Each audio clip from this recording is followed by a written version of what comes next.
Do you like indie games? Well, you've come to just the right place. I've gathered 100 content creators and asked each of them to pick an indie game that they like to recommend to you and tell you why you should play it. Each creator put their heart into each of these games segments to really show you what makes these games shine. That's not all. We're using this opportunity to raise money for charity. What charity, you ask? We're raising money for NAMI, a charity dedicated to supporting and educating those struggling with mental health. So if that's something you want to support, you can donate in the link in the description below. This project is a collaborative effort to really show you some games that we think you'll really like. Maybe you can even walk away with some that you could add to your wish list, some of which you might not have even heard of before. So how about we jump straight into the first one? You are tasked to buy milk. A goal so easy, anyone could do it. After making your way to the store, you find yourself in front of the milk cooler. You reach for the milk and... What did you just do? You just grabbed the milk wrong. You grabbed it wrong in a way that no one has ever done it wrong before. Everyone in the entire store has seen your mistake and now hates you. You are so pathetic and useless. You should have never thought you could buy milk. This is what it's like to play the visual novel duology Milk Inside a Bag of Milk and Milk Outside a Bag of Milk, which are a pair of indie games that serves as a perfect encapsulation of when a work of art is guided by a sole creative vision. You follow Milk-chan while she completes the tasks, purchasing milk, and going to sleep. While on the surface they seem like a shocking easy set of goals, through her eyes, it's the exploration of a black and red hellscape, where she internally battles the mental illness that tells her that the world is going to crush and consume her. Cashiers, strangers, and her own mother take the form of incomprehensible monsters, whose interactions require an awkward stumbling to get through. Milk-chan is the protagonist, but you play as a voice inside her head that she communicates with in an effort to pretend her tasks are a visual novel or a point-and-click adventure game. While following her, you'll have to make dialogue choices if you will feed into her delusions of how she perceives the world, or try to make her move from her comfort zone so she can progress in whatever her task is. Both choices at times feel like they may be the last straw that could make her spiral to a place that she can never come back from. The Milk series is unlike any other experience I've had before it, and with a total runtime of both games adding up to just under an hour and a half, I could not recommend it enough. Once in a while, you'll find a game that seems to be tailor-made for you. A game that clicks, that presents itself in a way that you know it's gonna be something special for you, that gets you with its themes and gameplay, and becomes a part of you once you beat it. For me, that game was Somnibuster. Somnibuster is a game that pridefully exhibits its ideas on a bright, bewitching canvas, pridefully wearing its inspirations on its sleeve, unafraid of going for a deeper story while keeping its addicting speedy platformer nature. For a game so full of personality, you can't expect the main character not to be an extension and reflection of that concept. It's the tale of a failing student, transformed to a world of wonders, faced with a pack of characters which leave her wondering what's her own place in the world. She's quite nuanced, though at the same time, she's also extremely silly. Every animation and drawing of her shows her brimming with personality, steaming with her broom, doing a funny little spin after jumping, or just making a silly face. This girlie is also a Swiss Army knife of moves that makes playing these levels a joy. You have a jump, double jump, and the also useful broom burst move, which will send you flying in any direction you choose, and a spin attack, which you can chain multiple of for momentum. These, together, will be your bread and butter for the adventure. Being able to chain these and keep a certain rhythm to your actions is amplified by how amazing the level design is, always throwing some new idea and concept in each level, from rail grinding, to flying, to clinging onto walls. The levels ain't just pretty colors though, each one is themed after something, most related to art, which perfectly ties back to the themes of the game. Each NPC, each piece of dialogue, each interaction, they all point towards the themes of escapism, self-discovery, and worth. At the same time, as I already said, the game isn't afraid to be more silly with its characters. Sometimes they'll just come up with the stupidest things to say at any moment. Like this guy. I like this guy.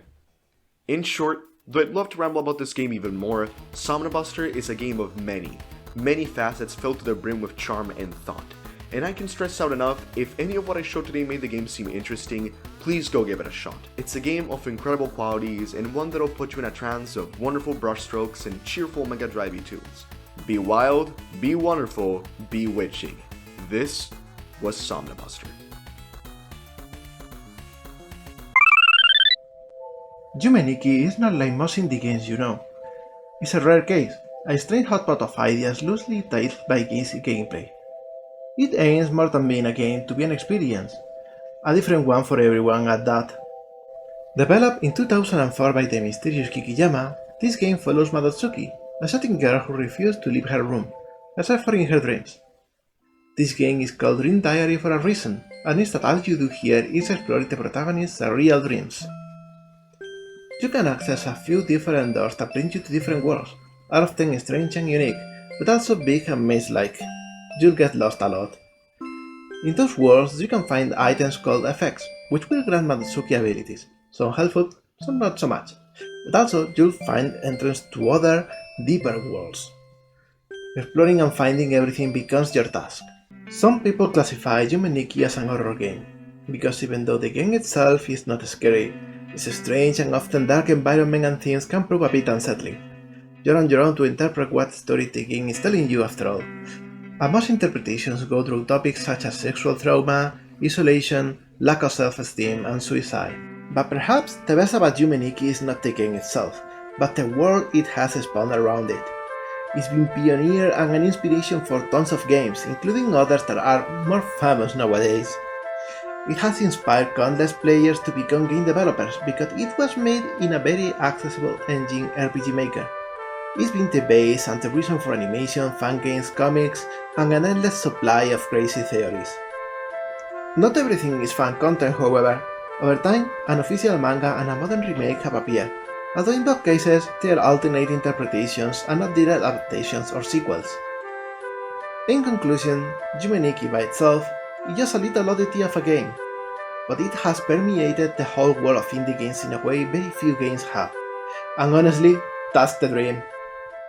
If I were to make a Mount Rushmore of horror games, here's what I'd include: Resident Evil, Silent Hill, Yumeniki, and Amnesia. The first three are a given, but what's with that last one? Well, you see, despite how forgotten this game is, this game has quite the impact when it comes to horror on the internet. Before I dive deep into that topic, let's talk about the game itself. Now, there are 4 Amnesia games, but I want to focus on the first one, Amnesia: The Dark Descent. This game was released on September 8 of 2010 for Mac and PC, but eventually had releases on PS4, Xbox One, and Nintendo Switch in later years. For some more background info, it was developed and published by Frictional Games and was directed by Thomas Grip. It's August 19, 1839, and you wake up in Brandenburg Castle in Prussia. You don't remember anything about who you are or your past, hence the name Amnesia. All you know is that your name is Daniel, you live in the town of Mayfair, and that you are being hunted by a being, a shadow. You do end up finding the note you wrote yourself. That's probably where I should end it in terms of story. However, you slowly start to find out more about the castle, your memories, and your current situation as the game goes on. As for the game, it can be described as survival horror. You explore, solve puzzles, avoid monsters, but you also have to pay attention to your sanity. Lots and lots of attention. This sanity revolves around exposure to the dark. Were you ever afraid of the dark as a kid? Well, guess what? That's a video game mechanic now. Just because the graphics are outdated and it has that piss filter, that doesn't deny how immersive and scary this game is. If you were to quit the game within the first couple of minutes, you get an achievement that basically calls you the P word. This face is actually one of my childhood traumas. In a world of Outlasts, Resident Evils, and Slender the 8 Pages, what makes this one stand out? Well, player-created mod campaigns or custom stories would be made of this game. It just so happened that PewDiePie would make one of the earliest Let's Play videos on these custom stories. Since then, not only has PewDiePie become one of the most subscribed YouTubers ever, his gameplays would spawn many other creators including Jacksepticeye, Markiplier, and CoryX Kenshin, who in turn would lead to the modern streaming scene and the YouTube horror scene, which includes people like me. When we're younger, we're oftentimes asked the question of what we'd want to be when we grow up. Maybe some of us want to be a firefighter or an astronaut. Well, as I've gotten older, I've realized that it was a trick question because everybody wants to be a mouse. And the only game that lets you live out this dream is The Spirit in the Mouse, available for all modern video game platforms. The plot is that Lila, our main mouse, sees someone's poor scarf get whisked away during a storm. So she decides to be a good Samaritan and receive it from the top of a lightning rod, which works out great.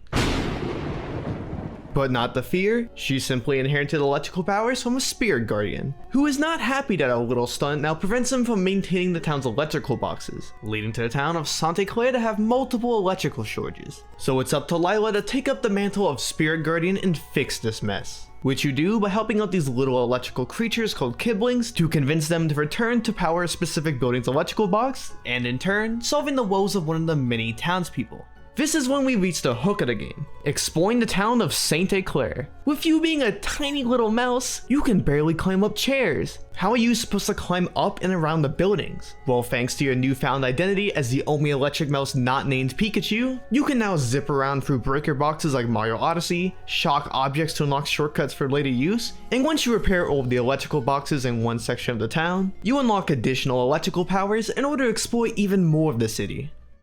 Wait, the personified versions of inanimate objects? The small character exploring a comparatively large version of a regularly sized location? Completing tasks to make people around you give you literal happiness? This game is just Chibi Robo but you're a mouse. Cool! And also, both games are entirely focused around verticality. Your entire movement arsenal is just climbing, shocking nearby objects for sparks, and most important of all, a dedicated squeak button. Getting around the map is as much of a puzzle as any of the actual missions you need to complete. So alongside the main missions, the game rewards the player's natural curiosity by hiding 137 blue light bulbs around the map, which require you to look under objects and oftentimes in really obscure corners. Hunting for these is genuinely the most fun part of the game, oftentimes requiring you to chuck poor Lila off cliffs to her certain doom. They even have light bulbs that you have to backtrack for after getting new abilities Metroidvania style.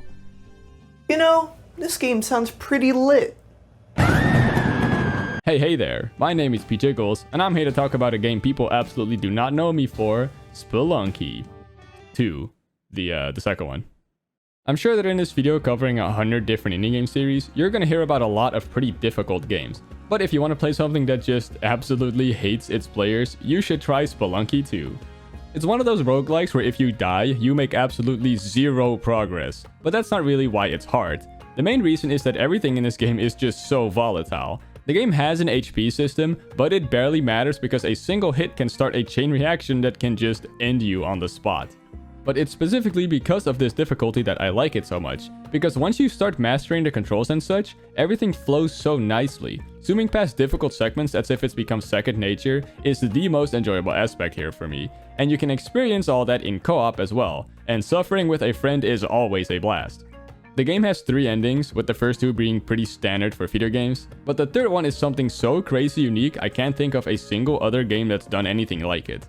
Getting there is pretty simple. You just have to find a key to get the Ujedi, play a minigame to get Hauji's bow, use the Ujedi to power a drill to get the Flat's hidden castle and take his crown, go to the Water shop and drop the Hauji's bow off at him, kill Omak by playing Super Mario Bros. 3, then use his body to enter a secret room so you can get the Ankh, pull Excalibur from the stone using the crown you got, go to the secret area at the bottom, blow it up, die, respawn thanks to the Ankh, and go into the door that was previously behind lava, break King Yu's shell using Excalibur and kill her to obtain the Tablet of Destiny, make out its riddle to find the correct Ushabti so it can hatch Quillin, use it to skip the first final boss and fly up to the Sunken City, find Water shop again and take back the Hauji's bow you dropped off from earlier, play another minigame to get the Arrow of Light this time and put it in your Hauji's bow, kill the final boss, and then finally shoot his giant eye with the Arrow of Light from Hauji's bow to make a portal appear, which takes you to the Cosmic Ocean. This is easily the most infamous area of Spelunky 2. Worlds usually have 4 stages, but this place has 94, way more than all other areas combined, making it by far the hardest thing in this game to clear. But practicing, grinding, and getting better at the game to get closer and closer to the end of this place is so much fun, and the feeling of finally beating it is indescribable. If there's one thing I can say to convince you to play this game, it'd be that grinding out Cosmic Ocean is just so much fun, especially with friends, even if you inevitably don't make it. But once you finally do, you'll probably experience the pop-off of a lifetime. So go get Spelunky 2, and prepare to die a lot. Have you ever heard the game Five Nights at Freddy's? Five Nights at Freddy's is an indie horror video game series made by the legendary Scott Cawthon back in 2014. There are currently 19 FNAF games, 11 mainline games, 8 spin-offs, and a bunch of fan games. FNAF has a unique kind of storytelling by the use of mini-games and through Easter eggs throughout the games. It reveals the story involving the purple guy. With each new entry of the series, there will be new mechanics and new playstyles. For example, in FNAF 1, you have to learn the patterns of how the animatronic move throughout the map, and you gotta make sure Foxy doesn't come in the left hallway and attack you.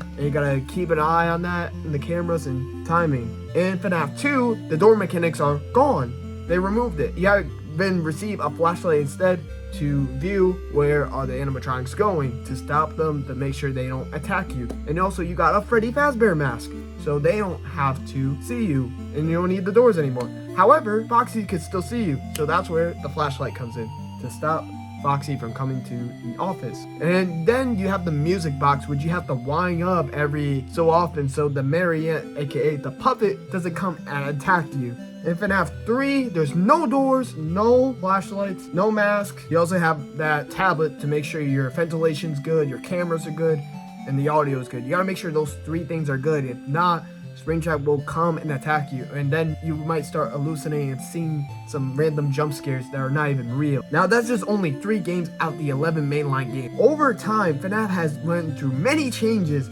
from being a simulator horror game on the PC, mobile, and consoles. FNAF play around with other genres, becoming an action RPG, hunting down the creator of the game. Yes, that actually happened.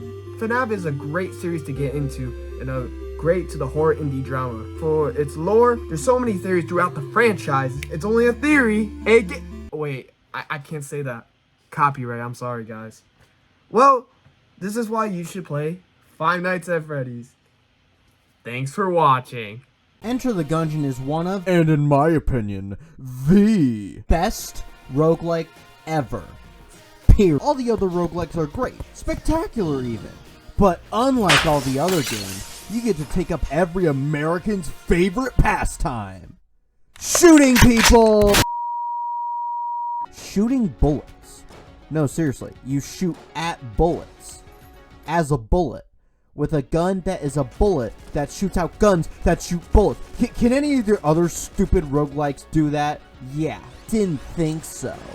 But that's not all. For just 16 easy payments of $0.99, you can also get your grubby little hands on the 38 Special, the AK-47, Eye of the Beholster, Beehive, the BSG, the Morning Star, a banana, the Quad Laser, a wooden bat, the Vorpal gun, and even a cactus. And that's just the guns. There's also such fun items like orange, silly bullets, green substance, nanomachines, the best one, and of course, literal drugs. There's also all the cool enemies you can shoot in the face, like Bullet, Bullet with bandana, 2 bullets, Bat Bullet, a big bird, the worst one, and a D20.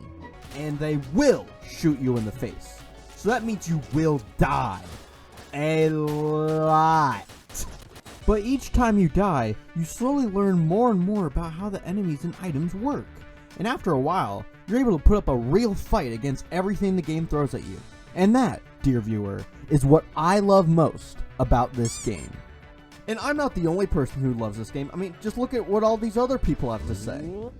The thing that makes Gungeon special is its boundless creativity when it comes to weapons and items. I like the part with guns, but the rest is fine, I guess. Outer Wilds is a game best experienced blind. Oh, on the Gungeon segment, Gatling Gold really does it for me. You know. And that's just the opinion of, what, 4 people you've never heard of? There are tons of people who love this game. There are boatloads of videos, let's plays, fan art, montages, Clay God my beloved, fan animations, and analysis about the game. Oh look, that's me. Enter the Gungeon is spectacular, and you should really play it. Also, they're making a second one, so now's the perfect time to— Web fishing seeks to capture the nostalgic essence of games like Stardew Valley and Animal Crossing. The low-fidelity graphics, the tranquil environment, and the insatiable primal desire to sell random things for profit. So, sit back, put on your Bass Pro Shops cap, crack open a cold one, and relax while I tell you about the wonderful world of fishing. Wait, this is a video game? In this game, you have one goal. Fish. Once you've caught yourself some fish, sell them for money so you can buy things to help you catch bigger, better, and bigger fish. Increasing rod power and speed lets you catch fish faster, different baits will let you catch higher quality fish, different lures give you special effects when fishing, and fishing buddies will occasionally catch fish for you. Where you fish also affects what you catch. Lakes and the ocean both have a different variety of fish, and the rain can also affect your haul. Aside from fishing, there are a few other fun features. You can buy scratch-off tickets to gamble your life savings away like I have. You can play guitar and become an award-winning musician. You can use chalk to vandalize private property. And you can put a fish in the aquarium for all to bear witness. My aquarium contains my prehistoric monstrosity. His name is Hubert. Web fishing also has multiplayer, so all of the above can be experienced with friends. And in case you get into a heated argument, you can settle it in an instant with a single punch. Tell no one. This game also has tons of customizability. Shirts, hats, pants, colors, eyes, mouths, anything you can think of. You can even choose the amount of pixelization you want.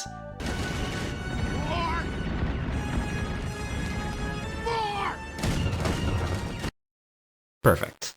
If you're looking for a nice, calm game that you can play with your friends, play web fishing. Bit Trip. What a series, am I right? This is a series that I'm personally quite fond of ever since the days of WiiWare, where the series would plant its early roots and blossom into something larger. But that's not what you're here for, because I'm here to tell you why you should play the Bit Trip series. Bit Trip is a series of rhythm action games developed by Gaijin Games, now called Choice Provisions, that started out in 2009. The series stars Commander Video as they go on all sorts of wacky adventures across the galaxy among 6 main games. There's Beat, Core, Void, Runner, Fate, and Flux. Each game has their own unique gameplay style to them, such as my personal favorite, Bit Trip Void, where the player must consume small black squares as a void, which is just a black circle. As for the plot of each game, I feel like the game doesn't really have a plot, so you can pretty much jump into the game at any point in the series and still have an understanding of what's happening in each game, based on the gameplay that is. Another thing that's great is the music. It uses simple beats, but admittedly, it gets pretty catchy in the later games, especially the Runner trilogy. Yes, there's 3 Runner games, 4 if you want to count the remake Re-Runner.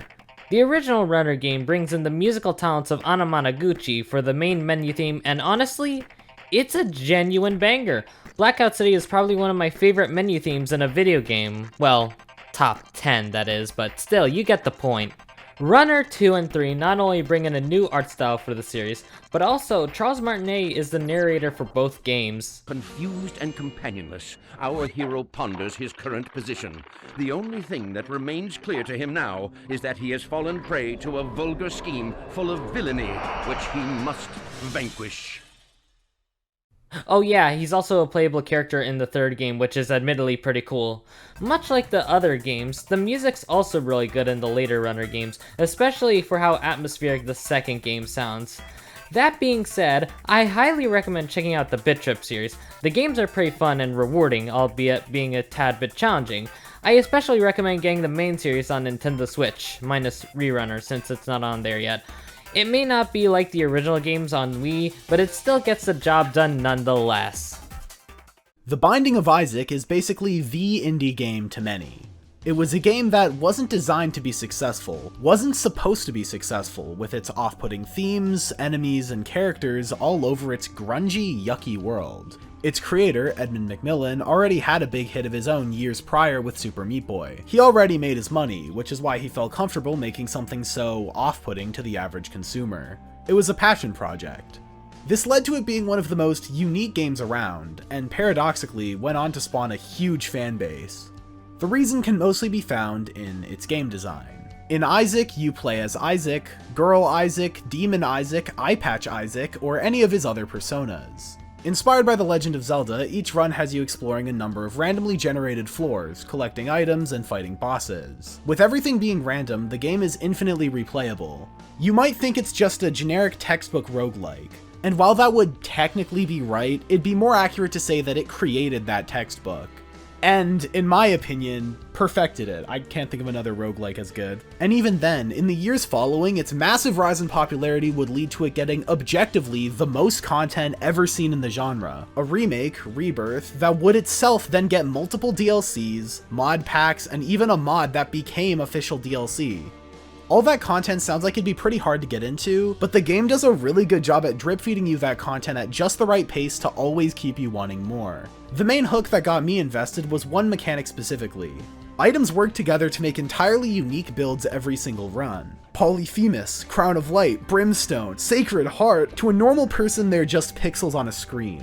But if your brain is wired as an Isaac player, you're already being hit by an insane rush of dopamine, just raring to see how these items interact to make insane builds. Isaac is the roguelike of roguelikes, a gamer's game.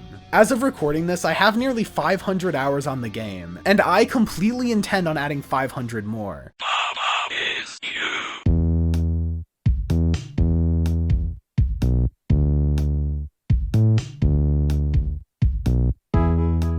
We are living in an absolute golden age for indie games. So much originality and ingenuity can be found here, compared to the huge AAA rinse and repeat method of making games. These small teams truly put the art back in video games for me, and prove that anyone can make a video game out of anything. Baba Is You is kind of a symbol for me in that sense. It's a deceptively simple game on the surface made by just one person, but in actuality, it's one of the most clever and complex games I've played in my entire life. Puzzles consist of changing the rules of certain levels. Water is sink? Not anymore. Flag is win? Well, what if I want to be flag? Wall is wall? Nope. Now wall is move. Again, this might not seem like much on face value, but it's in the crazy combinations of all of these things that something really special starts to form. As the game progresses, it slowly turns its own simplicity into endless creativity. It's not the type of game where you go, aha, I've got the solution. It's more of a, wait, is this possible? Oh my god, it is! What else can I do? And that's when you find out that this game has no limits at all. It teaches you a different way of thinking, and the way that you approach a level at the end of the game is drastically different from the first ones you've completed. I've spent upwards of 2 hours just looking at and thinking about how to solve a level I was in. That might be a problem for some other games, but it weirdly improves this one.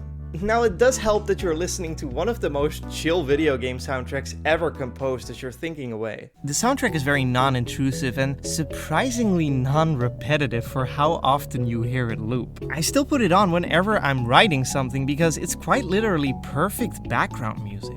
The art style too is so elementary, but at the same time, instantly iconic. Games don't have to be this huge epic adventure with 16K resolutions, 30 trillion polygons on screen, and ray tracing 2 support. Because despite its basic presentation, I think this is one of the best games ever made. This is Death Road to Canada. Fuck you. There you go, that's my pitch. Please play this game now. Okay, so picture this. Y'all remember Oregon Trail, that game that you would play in computer class when you were like 7? No, of course you don't. You're probably 7 right now, you pint-sized idiot. But it's like that game, but it's a zombie apocalypse, and there are raids and stuff. It's nuts. You gotta survive out there, make difficult decisions, manage stats like strength, wits, composure, cooling. Oh, that last one's a stat for yelling at people. But the best part about it, it's co-op and super easy to control. There's like only 3 buttons. It is like the perfect game where you're just chilling with the homies in college and you guys gotta make decisions together and try to get through the apocalypse together, and it's just so beautiful. I just love it. Ah! What was that? Did someone say custom characters? No one said that. You can put whoever you want into the game with their own perks and traits, like me, Doja Cat, Tony Soprano, the Ender Dragon from Minecraft. Look, they look just like the Ender Dragon. Look how good of a job I did. Also, the soundtrack. Dog, are we for real? The OST cured my erectile dysfunction, and it's so replayable. You go through again and again. There's so many different challenges and achievements. It's just the perfect game to just throw on and just chill to. And the classes? Insane. Friend of Dog lets you pick up playable dogs that can join you. Anime fans got this crazy shit where you start with a katana, but like you're not allowed to get too happy because bad things start happening. Mechanic, medic, athlete, gun collector, pyromaniac. You can also play with friends, bro. I actually don't know what more you can want from this. Like, what is wrong with you? Do you really want to be that guy that doesn't buy Death Road to Canada? Does that sound like someone that the honeys want to spend time with? Think about that. Oh, and also it's called Death Road to Canada because you travel from Florida to Canada. I would tell you what happens when you get to Canada, but I guess you'll just have to play yourself. I'm a slut. You know, I'm the type of person who needs to know quite a bit about a game before I buy it. First impressions don't work on me.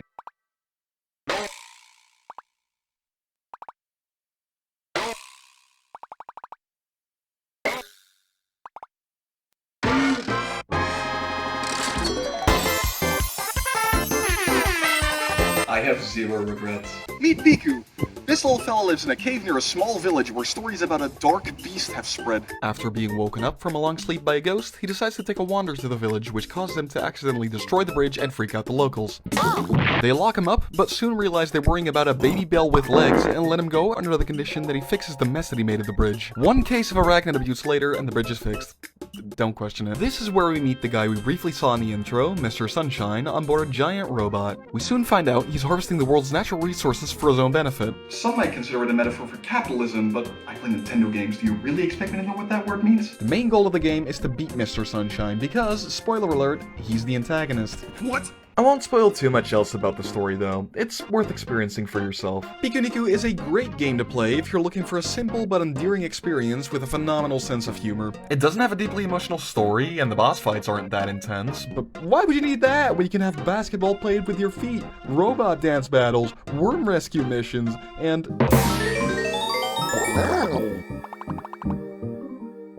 Wait, why are you afraid of bread?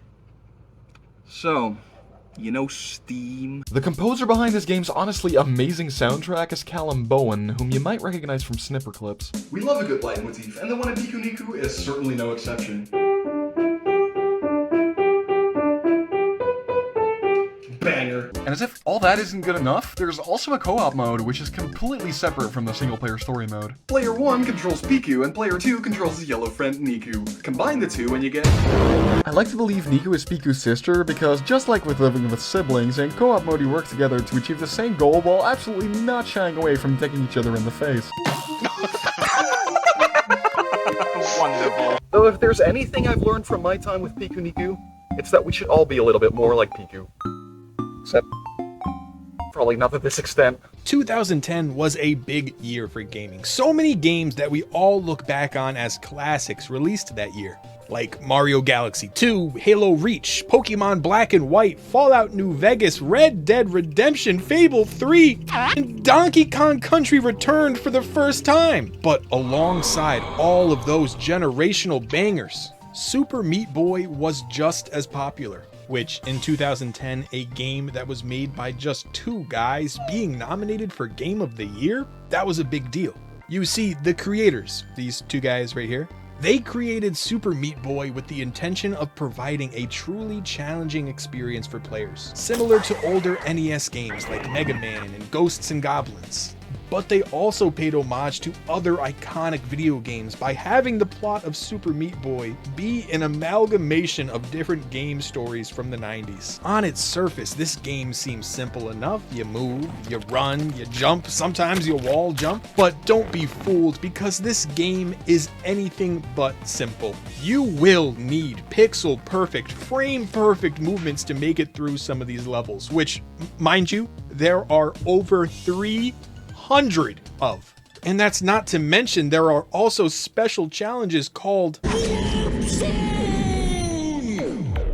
In these levels, you can gather collectibles and unlock new characters to play as. And while I find myself wanting to be upset at this game for being ridiculously hard, I just can't, because it has a Game Boy filter. I can't be mad when a game is this charming and oozes love for gaming as a whole.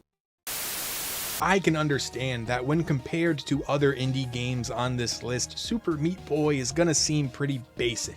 But you know what? That's honestly something I love about the game. You boot it up, you do this for about an hour, and then you get past it and oh my god, I'm vibrating. Ugh.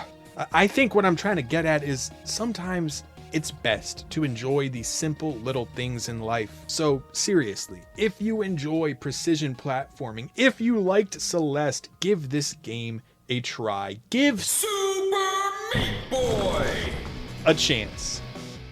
So, I hope you've been enjoying this video. You've probably heard people talking about how much these beautiful indie games mean to them, and while that's all nice and lovely, I thought this segment could be a nice break from your regularly scheduled Sten content to make content. Today we're looking at the critically acclaimed... Okay, It's just acclaimed tycoon game, YouTuber's Life OMG Edition. I didn't think it counted as an indie game until I saw it did. If you like tycoon-driven games, you can certainly do worse, and we all love this hobby, right?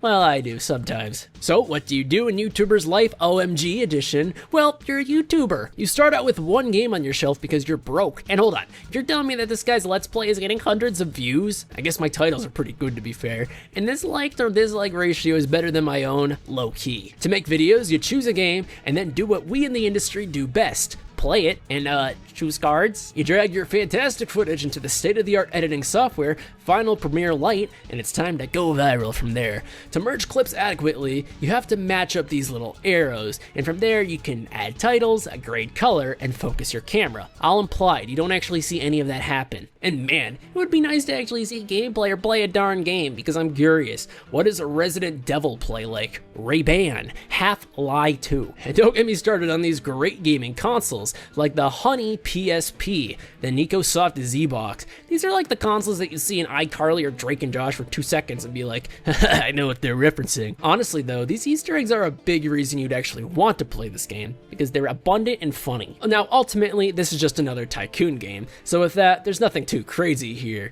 Eventually, your cruddy equipment will be upgraded, you'll earn money by shining shoes and buying more games, and your views and YouTube fame will only skyrocket in tandem. There is a decent amount of balancing going on here. You have to study and eat, or else your mom will come into the room and take your darn computer away. You just don't get it, Mom. You'll even have friends who come in to ask you to make videos for them. Could you imagine something like that happening? Well, when Sten does it, it's alright. It's for charity.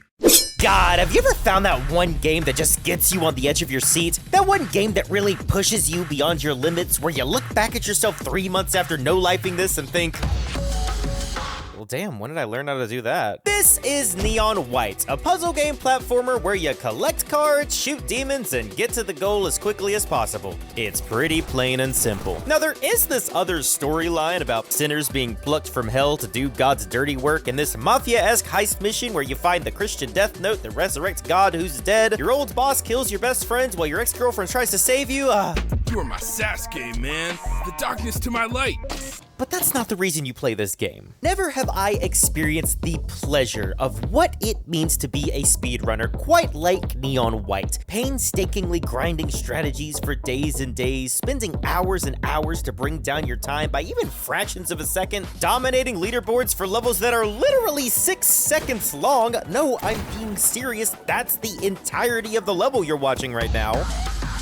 Neon White is a game where you play through it once, you have a good time, but then you play through it twice and realize this is a game that wants you to break it. Every single level has a floating hint marker that signifies a faster way to make it through each level, but with precision, creativity, and a little bit of banging your mouse against your computer desk, you can decimate not only the in-game times, but your friends upon the leaderboard. And that's what I think makes this game so special. Speedrunning a game is typically an individual sport. Yes, you have millions of strangers on the leaderboard gunning for first place, but each and every level ranks your score beside all of your other friends on the platform. It takes me back to childhood of handing the controller off to your little siblings as you both push each other further. Even the UI and menu management takes no time at all to get through. You complete a level, it shows your time, and the game is optimized so well, before you can even take a breath, you're right back into the action. I don't want to go too much into detail about the game's mechanics or the speedrunning tech or...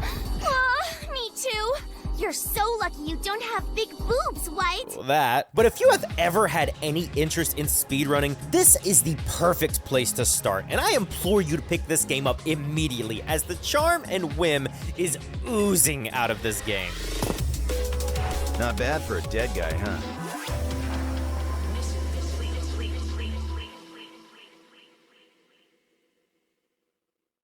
Hey gang, it's me, Comedy, and I'm here to talk about the GOAT of all fiction, Aone. Are you ready? Actually, no, never mind, I don't care. Aone is an RPG Maker horror game from 2008. In fact, it's one of the biggest games in the whole RPG Maker horror genre. It's the LeBron of RPG Maker horror, okay? Since its release, it's seen massive success, mostly in Japan. It's received new games, manga, novels, 3 movies, an anime, merchandise, and who could forget the devious Oni mascot costume. Again, most of these have been exclusive to Japan, but in 2024, our glorious goat made his global return with the release of the Steam remake, Absolute Fear, the horror of Blueberry Onsen, Slipmouth Woman vs. Aone, the Roblox and Fortnite games, and the YouTube's plushes. You're welcome, by the way. The Steam remake is a recreation of the final version of the original game with some extras. Absolute Fear is 3D and kind of mid, to be honest, and Blueberry Onsen is a return to the original gameplay style we all know and love. Aone is so awesome, and I have so much to say that I can't fit into this small segment of this big ass video, so I'll be fast. Oni himself, first of all, is the peak of character design. He's so, and I hate to use this word, uncanny in a way that could make him both intimidating and funny as hell. All the other freaks you see in the screen now are all also amazing designs. We love you, Squatter. The games themselves have some pretty good puzzles, especially in Blueberry Onsen. I don't want to spoil too much, but if you want to check these games out, then my advice is to beat the Steam remake, including AI story, and then play the horror of Blueberry Onsen. Play in a call with some friends, and I guarantee you will have a great time, especially if you're all going into it blind. Also, get on it fast because there's a bunch of new stuff on the horizon, like a new game and DLC for the horror of Blueberry Onsen. Also this year, Aone received its first ever physical release with the collector's edition for Nintendo Switch, which contains the remake and the horror of Blueberry Onsen, which is just awesome. Also, I forgot to mention that all the games that have released since 2024 are on the Switch. And they say the Switch 2 has no games. Okay, that's all from me. Bye bye, see you next time. Bye bye, bye! When I was younger, I used to spend hours just browsing the 3DS eShop. It was just fun looking at all these cool games and seeing what I'd spend my money on next. However, there was this one game that always caught my eye. One that I always went back to, but never ended up buying. It may have taken many years for me to finally play this game, but I'm so glad I did. V is a 2010 platformer where your goal is to rescue your crew after they've all teleported into another dimension. You do this by utilizing this game's main mechanic, changing gravity. You're unable to jump and instead rely on flipping gravity to survive the game's many obstacles, like balls of energy, ghosts, guys with stop signs for heads, and Vivi's namesake. It's this one ability that really makes the game. Flipping gravity is very satisfying to use, from dodging enemies to just navigating through the game. It may start off simple, but thanks to the creative level design this ability allows for, by the end, you'll be doing some insane stuff in the game's rooms that'll make you feel like a god. There are hundreds of rooms found within the game, each with unique names that range from a pretty standard to...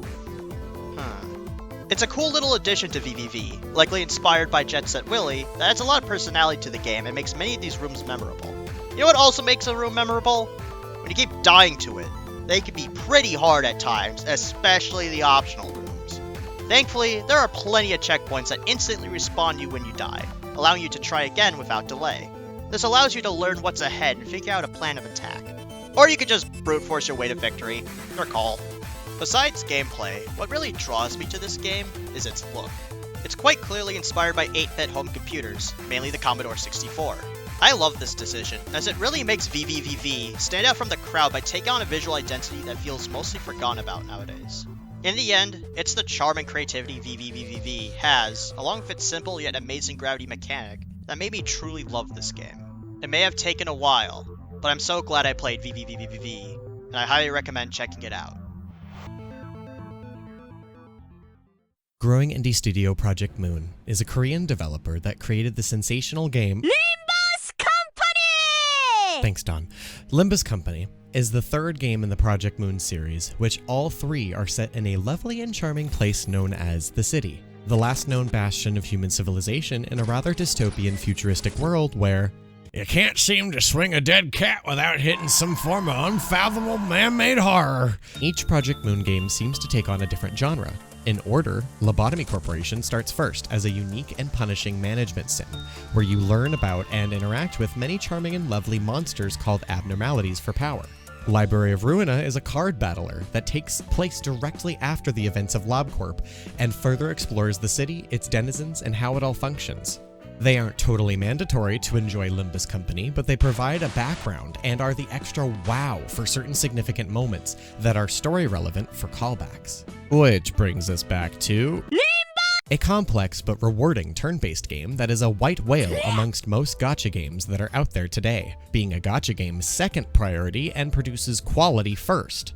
Instead of those money-greedy modern-day slot, Limbus Company breaks normal conventions by having a small main cast of 12 sinners, who are more or less on, let's say, a work probation program. Instead of pulling for new and quickly irrelevant characters, you instead pull for alternate timeline versions of the sinners, called identities, as well as egos being your ultimates that you can customize. If you aren't sold yet, your main character is a funky flaming clockhead named Dante, who is apparently God, collects twigs, and revives your sinners, as well as dictates their movements. With only 12 playable characters, this allows the story to focus more on the sinners, and their unique individual roles in the story as a whole. Each of the main 8 chapters so far follow a specific sinner's tragic backstory, but also touches on extremely hard-hitting life lessons like grief, mental illness, and finding their true identity. Very fitting for a game that has you pull identities as characters, huh? This kind of shit is what games need to do more of. Whoo-wee! I just love that lore and gameplay immersion. So if you're looking for a story-heavy indie gacha game that is light on the fan service, difficult but rewarding, and has a tight-knit, loyal fan base, look no further than Limbus Company!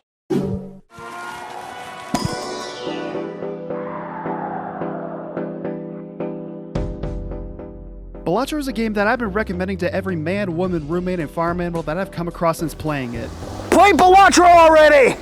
You spend the game creating the best poker hand possible to score more chips than that of the round's current blind, which gets progressively larger as you go through more antes. To get the chips required, you need to utilize the many different jokers that have a wide range of effects. It's super fun to find and utilize the jokers to create wildly unique runs, helped by the many different cards that will change and shape your deck to fit whatever gimmick you're going for. And when things go right, well, I mean, hold on, you're not ready for this. That was even less than the prior queen, one. Though this is a real good queen. Oh my god! How do you know that's a good queen? It's glass. It's glass, so everything that it does is ×2. Oh jeez. Yeah, you're already at 9,000.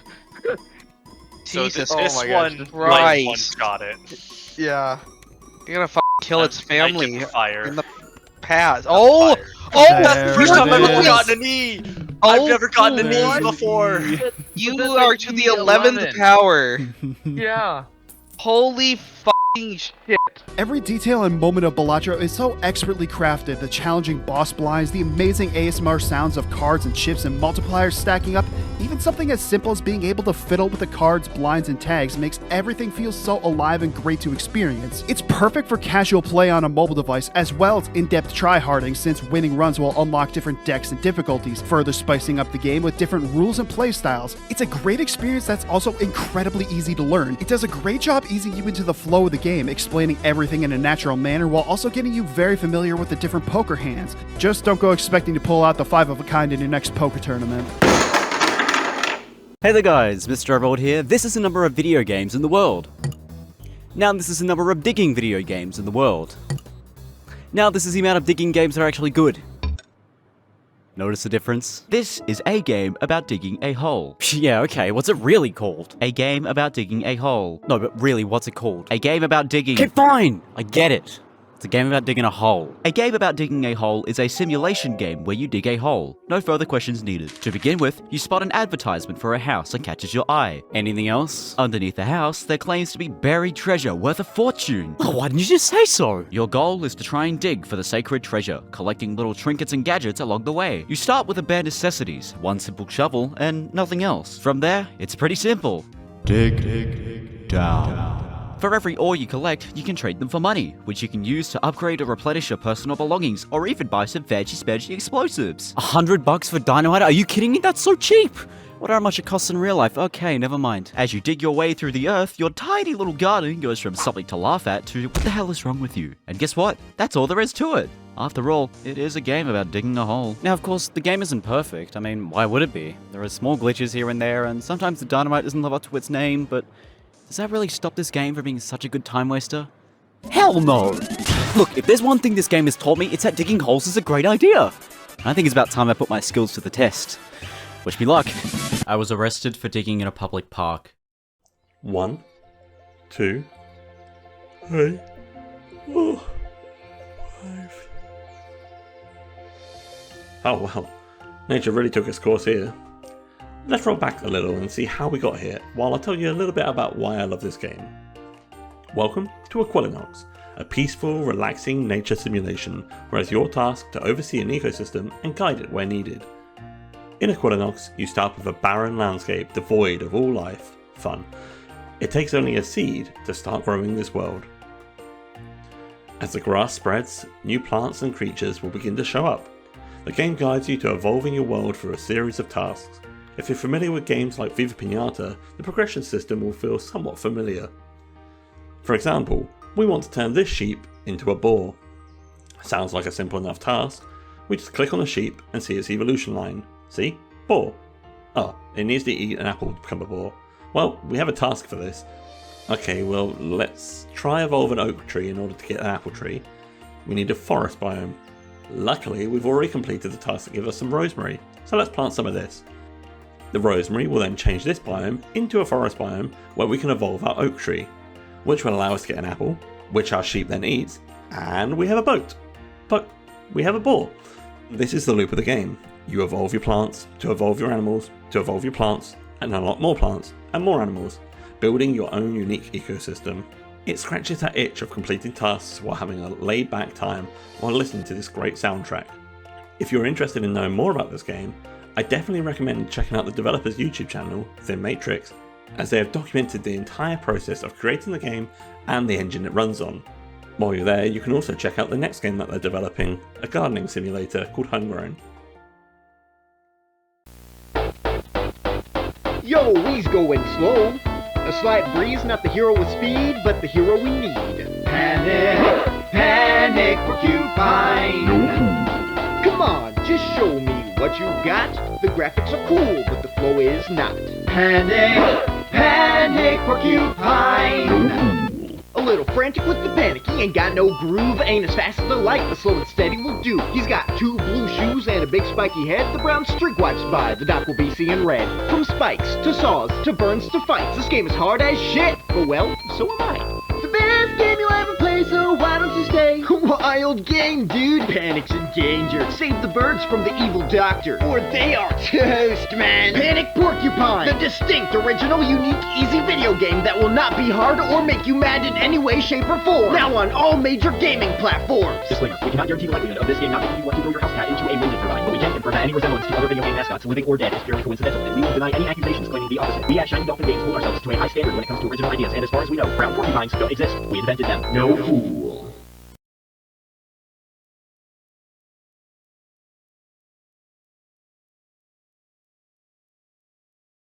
Let me ask you something. Do you remember the days from when you were a kid when all that mattered was going and hanging out with your friends and just doing whatever without a care in the world?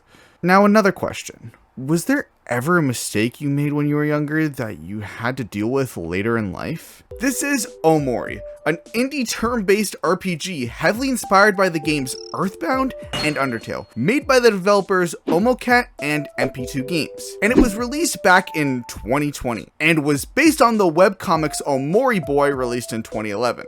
The game follows 2 main protagonists, Sunny and Omori. Sunny is a 16-year-old who, after the death of his sister, locks himself away from everyone. Omori is the protagonist of the world Sunny created in his head being 12 years old, because that's the last time Sunny can remember things being normal. Omori's world is Sunny's depiction of his friends and his world from around the time of the accident, with a childlike imagination really helping build the world, which you can see by looking at all the different areas throughout the game. The main party we follow consists of Omori/Sunny, Hiro, Kel, and Aubrey, with Omori's sister Mari and his other best friend Basil being on the sideline, but being integral to the game's story. Throughout the game, you see Sunny slowly finally leaving his house after 4 years, and coming to terms with his involvement in the accidental death of his sister.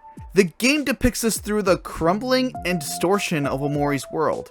You are ultimately left with the choice of, do you let your past overtake you? Or do you choose to come to terms with it, do your best to face it, and not let it define you as a person?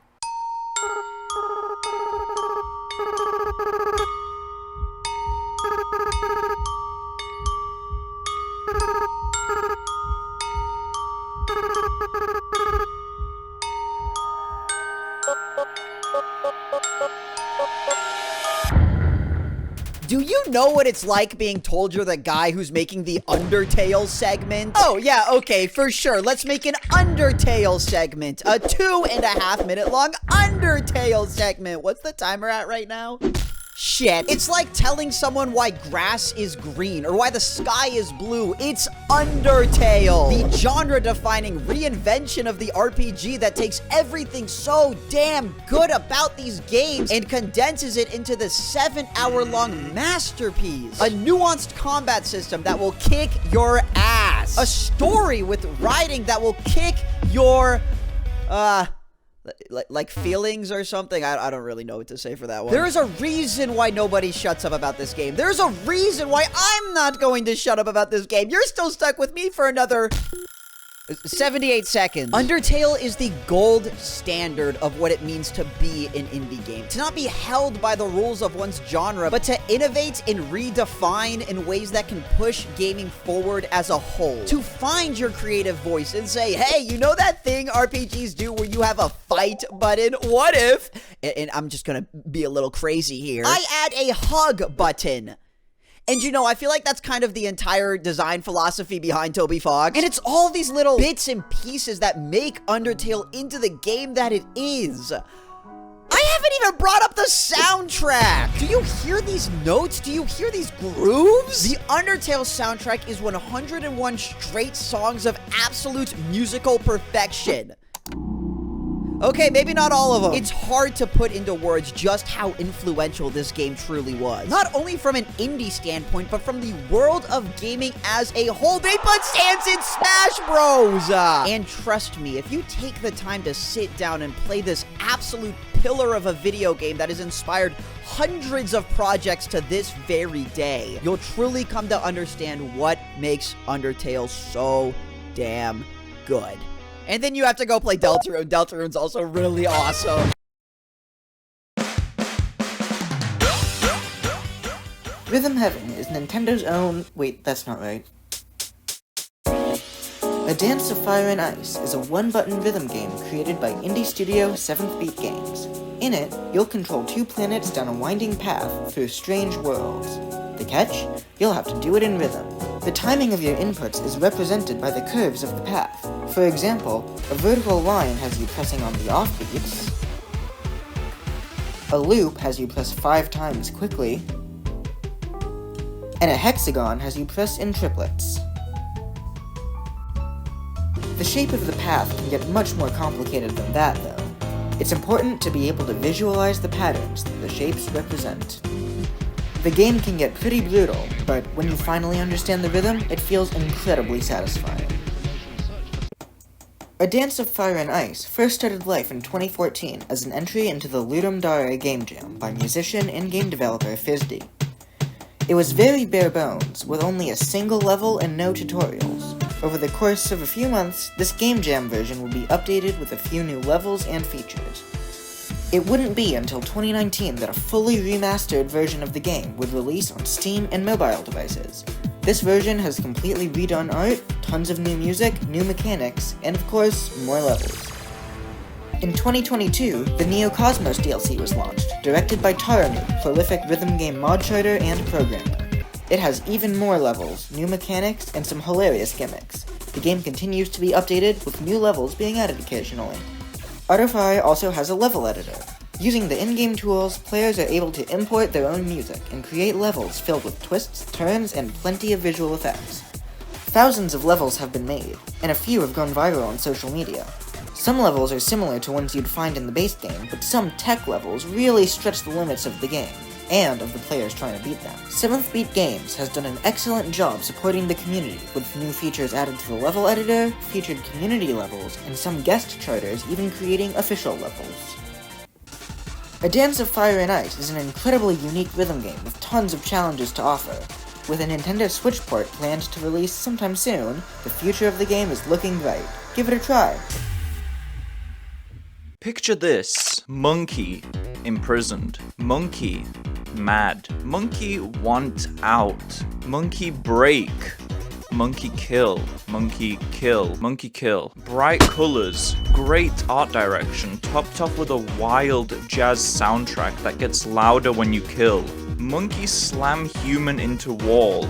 Blood, gore, violence everywhere. Monkey get shot at. Monkey dodge. Monkey grab and shoot. Monkey will have freedom. More shooting. Explosions. Drums speed up. Lights off. Monkey being hunted. But monkey hunt too. Monkey make its escape. The scenario changes. Monkey skyscraper. Window. Push. Now monkey in war scenario. Now monkey on cargo ship. And I won't spoil the last and best scenario.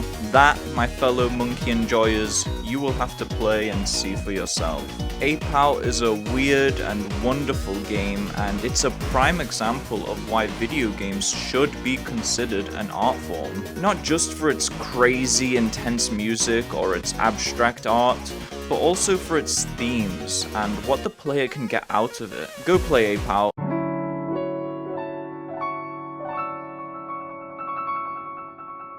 A Short Hike is an exploratory platformer where you, as Claire, traverse Hawk Peak Provincial Park to try and reach the eponymous Hawk Peak for purposes of cell phone reception.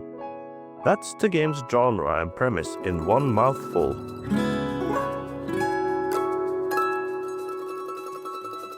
The game promises to be a quick hike, and it really can be if you so choose it to be. You can reach the peak at almost any time, making that the challenge if you want to, but doing so would be a disservice to the game as it's so built around freedom.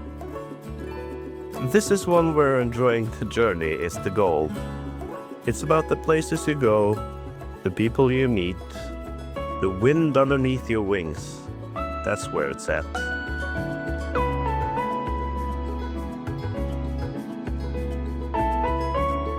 The vibes on display are immaculate. If there's anything that adds the most vibes, of course, it's the characters. Funny, rude, sincere, chill, earnest. It's hard not to enjoy these interactions. They're funny, quirky, but they know just how to disarm you and how to inject those little things that stays with you. I know I have my character who did just that. I'm sure if you play this game you'll find something fun, cute, inspiring. It's a short hike worth taking. You will be experiencing peak before the peak.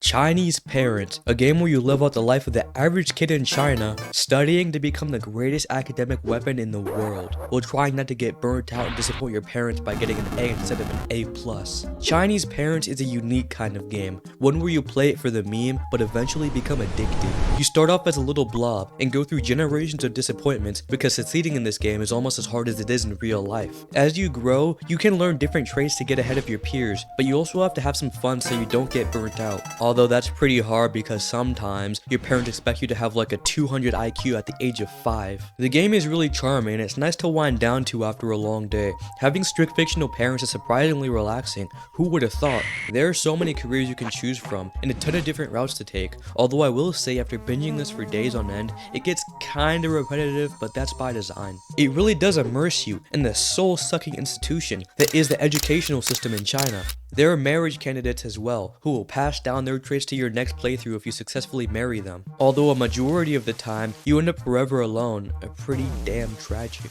And when you finish a playthrough, your previous character will be one of your parents. So now they can pass on the needless hardship onto the next generation. Wow, talk about not breaking the cycle, guys. The more generations you go through, the better your genetics are, making the game easier each time you play. To actually become a competent human being, you gotta play this Candy Crush looking BS to get anything done. And it looks like a snooze fest, but it gets pretty addicting. It makes me feel like a freaking Facebook mom. With these new skills you unlock, you can create a schedule and manage your academics. You can also use these skills you learn to win these Pokemon battles that basically boil down to your mom bragging about you on social media. Couldn't relate because I have nothing impressive to show for my 18 years of living. Just like in real life, it gets more and more overwhelming until you must pick and choose what things you want to learn. Your parents also expect you to have a solid career path chosen at, again, 5, so you better get studying economics, buddy. The beautiful world of corporate China needs you to work 12-hour shifts 6 days a week. Yeah, this is a real thing, and no, I will not elaborate. It's a charming game with great humor, even if some of it is, you know, really outdated. And really, if you look too deep into it, it could be interpreted as a satire and light critique on cultural norms in China. But what do I know about that anyhow? I'm just a dumb American who can't even point out that country on a map. One of the tags for this game is psychological horror. Yeah, I'm sure the idea of getting a job is real frightening. DJ Cyber coming to you live, can you dig it? I personally like to thank every crew out there for being so utterly pathetic. The rules of the street are law, and I'm your judge, jury, and executioner. Think you have what it takes to step up and write your future? Try me. Bomber Cyberpunk, rated T for T. Coming to your borough whether you like it or not. Yo, nah, this guy can't be for real. Thinking we're just gonna roll over? Bomb Rush crew ain't built like that. Expression is freedom, and freedom is everything. We'll be the ones to unravel the chaos and leave our mark on this urban canvas. You ready? We going all city.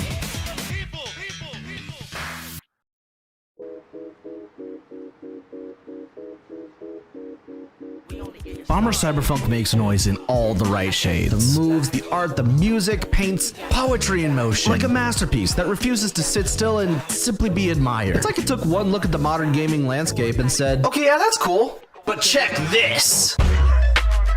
Basic rundown. You're a cyborg deviant so desperate for head, you're willing to fight, die, and mostly skate for it. It is a blast, and I'm not the only one who thought so. Turns out they actually do make them like they used to. This game will get you laid. Wanna talk about I stumbled onto a major online community chat. How about that for This game is being bled like a stuffed pig chat, and I got a paper trail to prove it. Check this out. Take a look at this. That right there's the mods. Now let's talk about the mods. Can we talk about the mods, please, chat? I've been dying to talk about the mods with you this whole segment. Modders have been feasting on this game. We're talking custom levels, characters, music, graffiti, mechanics, rides. But my absolute favorite has to be Movement Plus.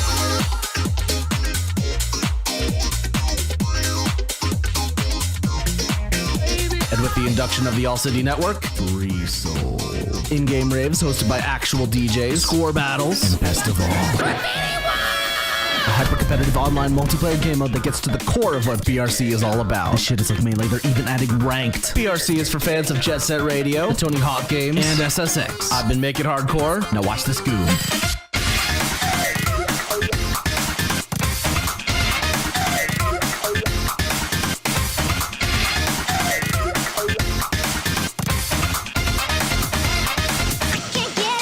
Yo, what up, gamers? Welcome to New Game Watch, the show where we talk about new games that are happening in gaming games. I got a few questions for you. Do you wish time would stop? Do you wish your enemies would appear red so that you know they're your enemies? Do you wish that there was a game that wasn't a roguelike? Because you probably heard about them a million times by now. And my job hired me on one condition, to not talk about roguelikes. Then you, my friend, you need Super Hot. I have a huge personal connection to this game. I played this all the way back in 2018, and it was the first FPS game I really got into. And now first-person shooters are my favorite genre. If it weren't for Super Hot, I wouldn't own like 5 copies of Doom 3. This whole game's prerogative is time moves only when you do.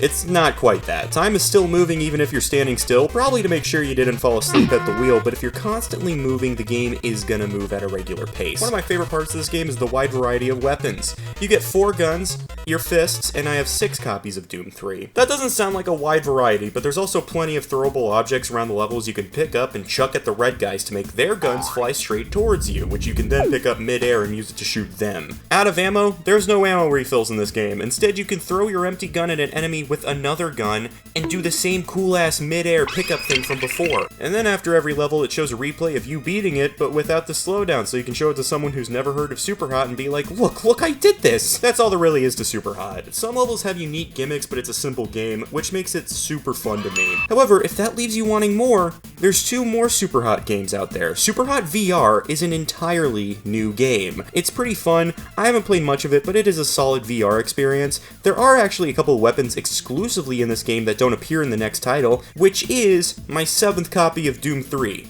No, it's Super Hot Mind Control Delete. basically Superhot 2 or Superhot 3 because they do consider VR to be the second game, but this game is actually available on non-VR platforms, like Google Stadia before it shut down. That's how I played this game for the first time. What's different in this game than Superhot 1? Well, you got new weapons, player upgrades, and procedurally generated levels. That's right, every level is different. If you die a certain amount of times, you get sent all the way back to square one, baby. And you know what that means? That means this is a fucking roguelike. God fucking damn. You just don't fit our business needs we're looking for at the time. We're letting you go. Want a real fun job instead? Yellow Taxi does indeed go vroom, and you will be convinced of that when you play this game. Developed by the Italian indie studio Panic Arcade, which is like 2 people, this beautiful masterpiece was released last year, and not enough people are talking about it. Listen, I am a huge sucker for old retro 3D graphics like these. In fact, I purposely set my video settings as low as possible with the CRT filter on to get the full immersion. This absolutely ruined my recording footage though, so probably gonna use mostly trailer footage for this segment. Sorry, Sten. You play as a wind-up yellow taxi that goes vroom, and your goal is to take down the evil corporation Tolls Law and its CEO Alien Moss. I'm telling you, man, I had a huge smile on my face when I played this game. It's like Banjo-Kazooie meets Crazy Taxi. You got these wacky, zany worlds with so many collectibles, along with these areas where you gotta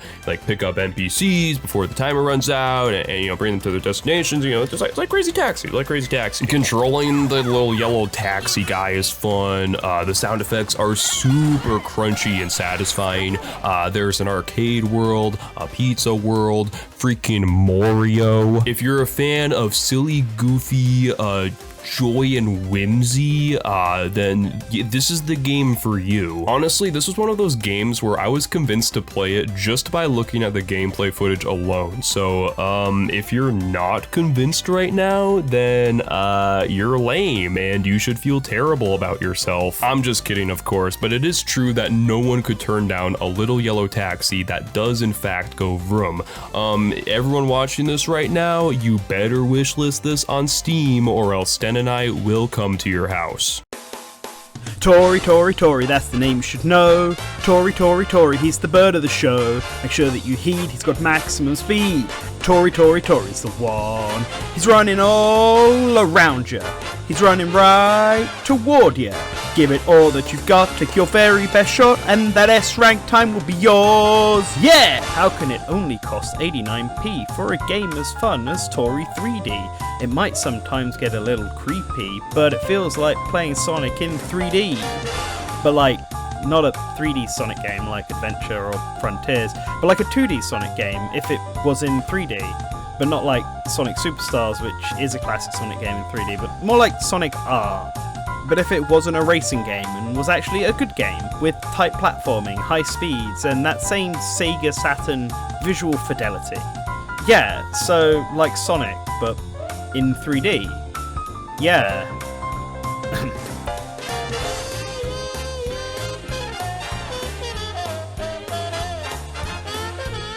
Oh, Tori, Tori, Tori, get an ice cream. Tori, Tori, Tori, you can buy it on Steam. The game's not very long, but its impression is strong. Tori, Tori, Tori, Tori, Tori, Tori, Tori, Tori, Tori's the one. Now on Saturn. Yeah. Wait, what's up? It's Sten? Oh. You idiot. I'm not here to talk about Everhood. I'm here to talk about Everhood 2, baby. But alright, I should probably give a little bit of backstory for context. Everhood was a game released in 2021. It's an RPG kind of similar to Undertale, except this is the battlefield. Notes will come down to your character and you have to dodge them as they come at you. After a while, eventually you'll have to absorb the notes and shoot them back at your opponent. The first game has an incredibly interesting story, although the game is incredibly difficult, which means the combat isn't quite as interesting or engaging to me as I would like without it being in the easiest difficulty possible. Is that a skill issue on my part? Maybe. Probably. Yeah, that's why I personally like the sequel more. The game has everything you could possibly ask for. Incredible music? Check. Psychedelic visuals? Absolutely. Witty writing? You know it. Video game donkey? What? The game isn't quite as interesting in the story department, but the gameplay is a lot easier, making it a lot more accessible for new players. Like, be so for real. Nobody wants to play in a difficulty called story mode. It just sounds patronizing. And I know I mentioned the music earlier, but I'll be so for real, I think it might be in my top 10 video game soundtracks of all time. I feel like they really knocked it out of the park with the EDM music that they had in store for us. And I do not exaggerate when I say that pretty much every single enemy in the game has its own theme. There are 90 battle OSTs in this game. One more thing that this game adds that I find really interesting is the ability to absorb a line of notes to build up a combo and shoot it back at the enemy. The more notes you absorb, the more damage you do. So when you're able to build up a long enough chain to where you can kill the boss in one hit, it feels so satisfying when you can pull it off. So if you're in the mood to play an action RPG with witty writing, memorable characters, really good music, then I recommend you give Everhood 2 a try. And even give the first one a try while you're at it, because that one's also a banger. I'm sure you won't regret it. Have you ever wondered what would happen if you took a city simulator, simplified it, and somehow made it high score based? If so, that's kind of a random thought, but don't worry, Mini Motorways has you covered. This game is pretty straightforward. You start on a map based on a real-world city, and on that map, various colors of houses and destinations will start to appear. You must build roads that connect those destinations to houses of the same color. This will allow cars to complete trips from the house to the destination and back. The goal is simply to complete as many trips as possible, but watch out. In this world, an entire metropolis can crumble if even a single Walmart isn't bringing in enough business, so you better make sure you design your city to be as efficient as possible. If even one destination isn't making enough trips, your city shuts down, and that's game over. The tricky part is that you only have so many road tiles to work with, so if you start to run low, you're inevitably going to have to cut some corners to keep your city running. Thankfully, the game will regularly give you the choice between two upgrades. In addition to replenishing your road tiles, these also give you access to some special tiles, such as bridges and tunnels to help you cross the water and mountains you'll find on the map, roundabouts and traffic lights to help busy intersections flow more smoothly, and the all-powerful motorways, which are faster than roads and can be built over top of existing infrastructure, making them very useful for getting out of particularly tricky jams. I think what makes the game so brilliant is that it strips city building to its bare essentials, making the game very simple to understand, and yet it still requires a lot of careful planning and strategy to succeed. The ideal strategy is to just give every destination its own road that only connects to houses of its color. No intersections, no branching paths, no risk of traffic jams. And at first that's pretty attainable, but as more destinations start to crop up, you're inevitably going to start to run out of road tiles to work with, or you're just not going to have the space to build that many roads. So, eventually you're going to have to compromise and let some of your roads cross over with each other. So then you have to figure out how and where you can make these two separate flows of traffic connect while minimizing the disruption to either flow. And the beauty is that every time you think you've got it figured out, you just know that a new destination is going to pop up somewhere that's going to mess everything up and force you to rework the whole system again. Yet as frustrating as it can be when those destinations just won't stop spawning in all the wrong spots, I think the best part of the game is that you're always on your toes. Yeah, it's always satisfying when you manage to build a really efficient city where everything's going well, but you never get to a point where you feel like you've totally solved it, as after a while your layout will get so complex that every new destination requires you to carefully reevaluate your entire city to find a place for it. A game of Mini Motorways always starts out easy and laid back, but once it ramps up, it never really lets you take your foot off the gas pedal, as there's always new stuff popping up that forces you to always be ready to adjust your city's layout, and yet it perfectly eases you into that transition every time, which is what makes the gameplay loop so fun and addictive. It's not going to be everyone's cup of tea, but if it seems like yours, definitely check it out. Hello and welcome to Just Another Indie Game. Today we'll be looking at the 2016 aquatic adventure game, Abzu.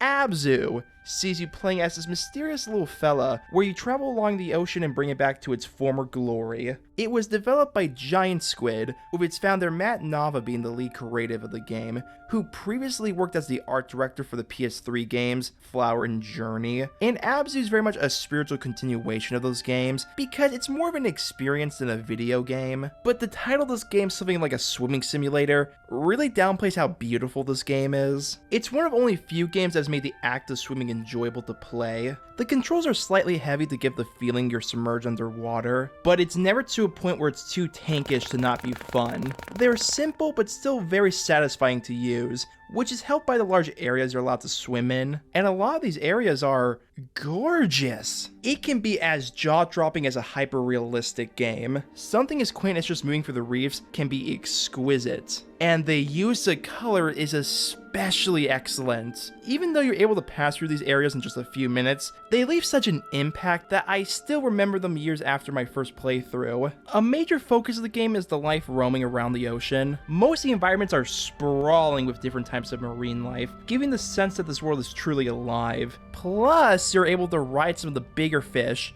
which does lead to some of the best moments in the game. Yes! Yeah! Indie games already have competition when it comes to great soundtracks, but even on the onslaught of great OSTs, Abzu stands out. A lot of the instrument choices and motifs are very similar to the ones out of the Tomb Raider games, but wrapped in a very angelic production, giving this large scale of mystery and adventure. It is possibly the most magnificent part of the game, and it's a pretty short game at that. There's only around 7 chapters and an interactive credits. I was able to beat the game in less than 2 hours, but every single minute was beautiful and fun to play. If you're someone who prefers a core experience when it comes to video games, you might not care for Abzu, but if you're someone who's willing to play something more chilled and compact, this could be one of the most memorable and beautiful times you can have with a game. Repo, standing for Really Epic Piece of Gaming, is a pretty fun, kind of horror co-op survival game. Your goal is to gather valuables with your friends and escape enemies with a very unique and fun physics system. I've cared a lot about the game since I first saw the funny moments on TikTok, and honestly, the game is a goldmine for those types of funny moments with your friends. It's one of the best co-op experiences I've had in gaming in years. It's the main reason I picked Repo to talk to you all about today for my segment. Even though there was one game I wanted to talk about just a little bit more. And I didn't choose not to cover it because somebody else wanted to talk about this game. Far from it. I don't even know if anyone else in this collab knows that this game exists. It's because I could not wholeheartedly recommend this game to a modern, casual audience. Void Stranger is not a game for everyone. It's a puzzle game similar to a Sokoban style type game, where your goal is to get to the stairs by picking up and maneuvering one tile at a time. But these puzzles are just one layer to Void Stranger's labyrinth. All of these Sokoban puzzles are just a piece of a larger puzzle within Void Stranger's grand story. The game tells you the controls. Everything else you have to figure out. This game is difficult, long, cryptic, and it does not hold your hand. I cannot honestly recommend this game to a casual audience because of all of these factors, and that's why this segment is about Repo, where you can shoot babies and the blind. And while Void Stranger may be extremely daunting, it's nothing but fair. As you unlock secrets, you will gain access to game-breaking buffs. Some will change the way you play the game entirely from that point onward. If you accidentally do a misinput and you fall down a ledge, you have a brief window of time to walk back and correct your mistake. The game even gives you golden locusts to give you a retry on a level that you failed on. And even after you lost them all, you can still continue. If you take the offer. The game gives you all the information you would need to solve these puzzles, just the information may have came 120 floors ago, requiring an upgrade you didn't have at the time. I've never played a game that tells its story or gives an experience quite like Void Stranger. So much so that I don't even want to continue telling you about it. I mean, can you imagine finding out all those things I already told you about on your own? Did I ruin that experience for you? That's why this segment isn't about Void Stranger. It's about Repo. LOL. You know, after slaughtering all of my friends, I'm feeling a bit too bloody. Maybe even a bit grubby. You could even say... Nubby. The joke was that I feel nubby. Nubby's Number Factory is a Peggle-inspired roguelike created by Mog Dog Blog Frog Grog Log. The game is set in this 90s retro Windows pinball aesthetic, with Nubby being your right-hand man in taking down Tony. He's like... in charge or something, I don't actually care. Funny enough, this guy is actually played by Cog Joggin Quahog himself. Tony lets us know that it's our job to make the numbers. I'm rich. But to collect our hard-earned numbers, we have to throw Nubby's corpse into the bottomless pit below. Wow. You're really good at this. Please, Tony, I do this for a living. The numbers you manage to bounce off using a single nubby equates to your nub score. With every time you pass the round goal, you receive free monies. But more importantly, every time you manage to trigger a restock, the board forces our numbers to merge together and make double number? Holy nub! Holy nubner! Pegtacular. That was pegalicious. Please stop talking about pegging. I will phone HR, Tony. In case your pegboard completely sucks and you choose to hold Nubby hostage instead, thankfully you can shuffle the board once per round, which has made my shot even worse. What in the social distancing ass pegs? You only get 5 nubbies in total to make it all the way to round 80. Why 80?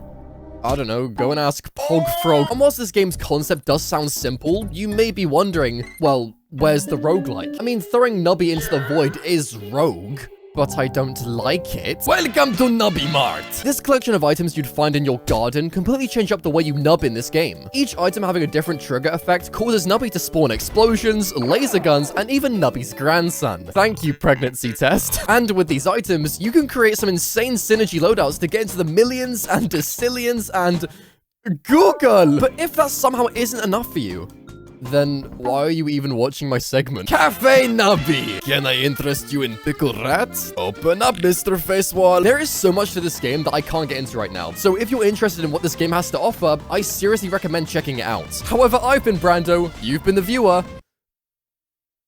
Bye!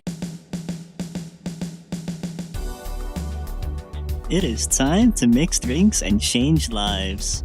VA11, Hall A, or Valhalla, if you don't have much time, is a cozy little bar at the edge of the city.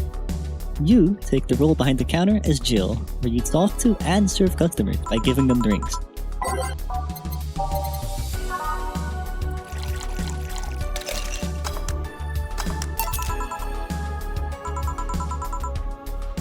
The main story is unfolded through listening to your customers, hearing their stories, and the world around them.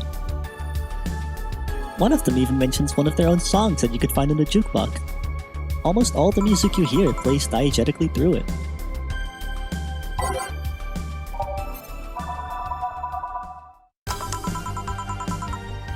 Speaking of music, this game's soundtrack is incredible. I highly recommend checking it out even if you won't play the game. It is a visual novel, which might turn a lot of people off from playing it, though for what it's worth, I somehow played and enjoyed this game back in 2017 when I had the attention span of a fruit fly. Upon my recent replay of the game, I was excited to see every single character show up. My face lit up seeing regulars and filled with excitement upon seeing a new face. There's just something really compelling about taking a breather, sitting down, getting some snacks, and engaging in gossip in a world far in the future. The game's writing is definitely the highlight. It switches from silly to serious seamlessly. It is by far the best thing the game has to offer. The game would not shine if it weren't for the incredible writing. They confirmed my suspicions that teenagers are a plague that must be eradicated. Palms sweaty, knees weak, arms spaghetti. Bitter in mind, I mean. Just like war. That and racial slurs in German. Yo! What's an alpha male gonna do to get some service? Alright, I get it. Most of the time. Regardless, I urge you to give this game a shot if it even slightly sparks your interest. Tiny heads up, the game does delve into some more mature content, though it never shows anything explicitly.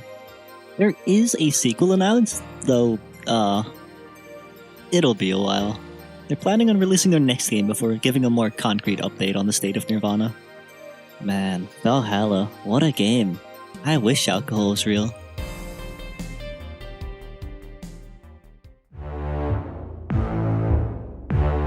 Papers, Please is an indie game created by Lucas Pope that was released in August 2013.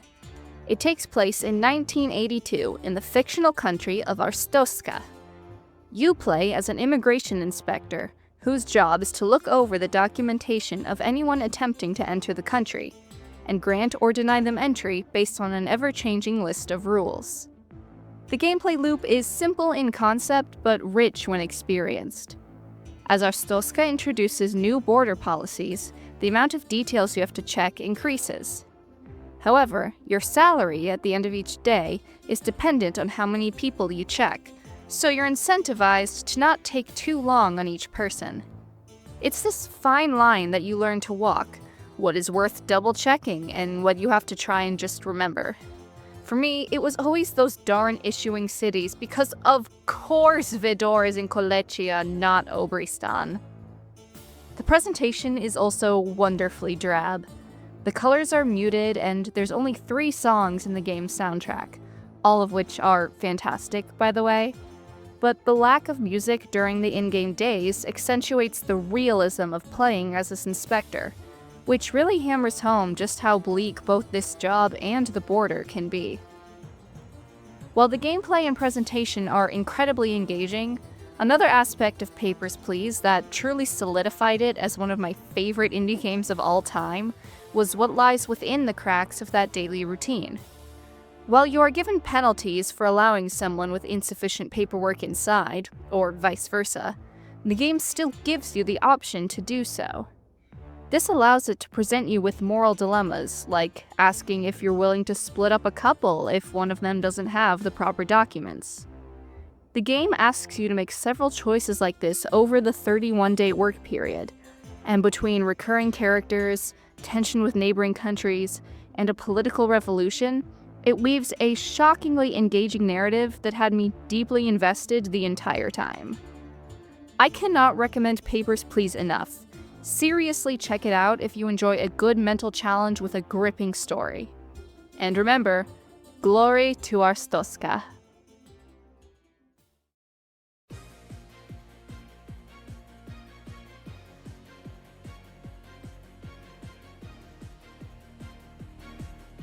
Vampire Survivors is a snowbally, gothic, roguelike game where your main goal is to kill hordes of monsters and survive until the end of the level. But to do that, you're going to need a few upgrades. Enemies in this game will drop experience gems. Collect enough of these and you'll get a level up, where you can pick from a few different weapons. The main idea here is to craft a build that'll help you defend yourself from the ever-scaling monsters without falling too far behind. After a while, you'll start to notice that your screen is getting a little bit cluttered, but give it time. Vampire Survivors is ridiculously replayable too. There are just so many different characters with their own traits and weapons, along with a bunch of different maps, overarching lifelong upgrades which are bought with coins that you find in each run, a bunch of DLC from Castlevania to Among Us. Right, okay. And a whole load of item evolutions. Honestly, this is my favourite part of the game. Each weapon has a counterpart that allows it to upgrade into basically the same weapon on steroids. So, for example, the garlic deals damage in a circle around you, but when you combine it with the Pomarola, which gives you health regen, the garlic becomes the Soul Eater, which drains the health of your enemies, and probably smells absolutely awful. Once you start figuring out all of these evolutions, you can get an entire build full of them, and this is where it starts to look a little bit nuts. But give it time.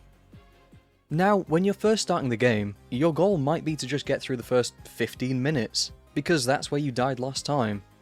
But as you get better at the game, and you figure out what items you like, you'll be aiming to beat the stage every time you play. But just give it time, because eventually, your goal won't be to just beat the stage, it'll be to outlast the thing that's supposed to end the run. And then it'll be to kill the thing that's supposed to end the run. But just give it time. Because eventually, you won't be satisfied until you can't see your screen, you can't figure out where you are whatsoever, you somehow have every item, and only God himself can stop you. Or, you know, you get hungry or something. And the cherry on the cake, this game only costs £4, and a whole load of your time.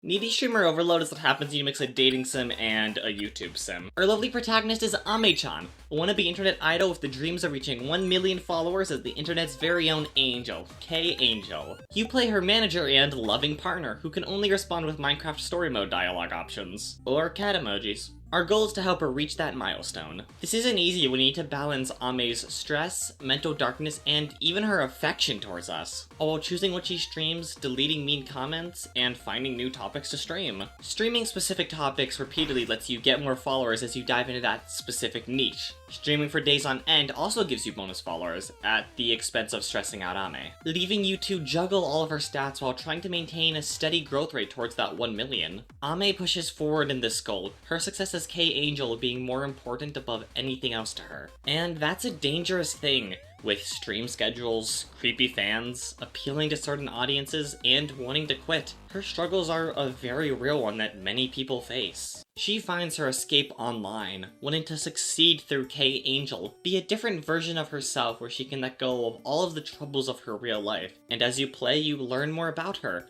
fears, worries, and ambition, and since you start to root for her, you push yourself to optimize the gameplay loop. Now, there are 27 endings, each one of them with their own quirks and gimmicks, some being very silly and some being very dark. I would recommend to play the game due to the entertaining gameplay loop and Ame-chan's charming personality, while at the same time, the game shows the effects of the internet on mental health. Even when K-Angel succeeds, Ame's own issues persist, showing that you need to focus on yourself as well as your goals. K-Angel can't exist without Ame, while the opposite is also true. Now, this game covers very dark topics like self-harm, drug abuse, and many others, and I would keep that in mind if you do choose to play this game. Though, as always, make sure to subscribe to your beloved Internet Angel. Bless.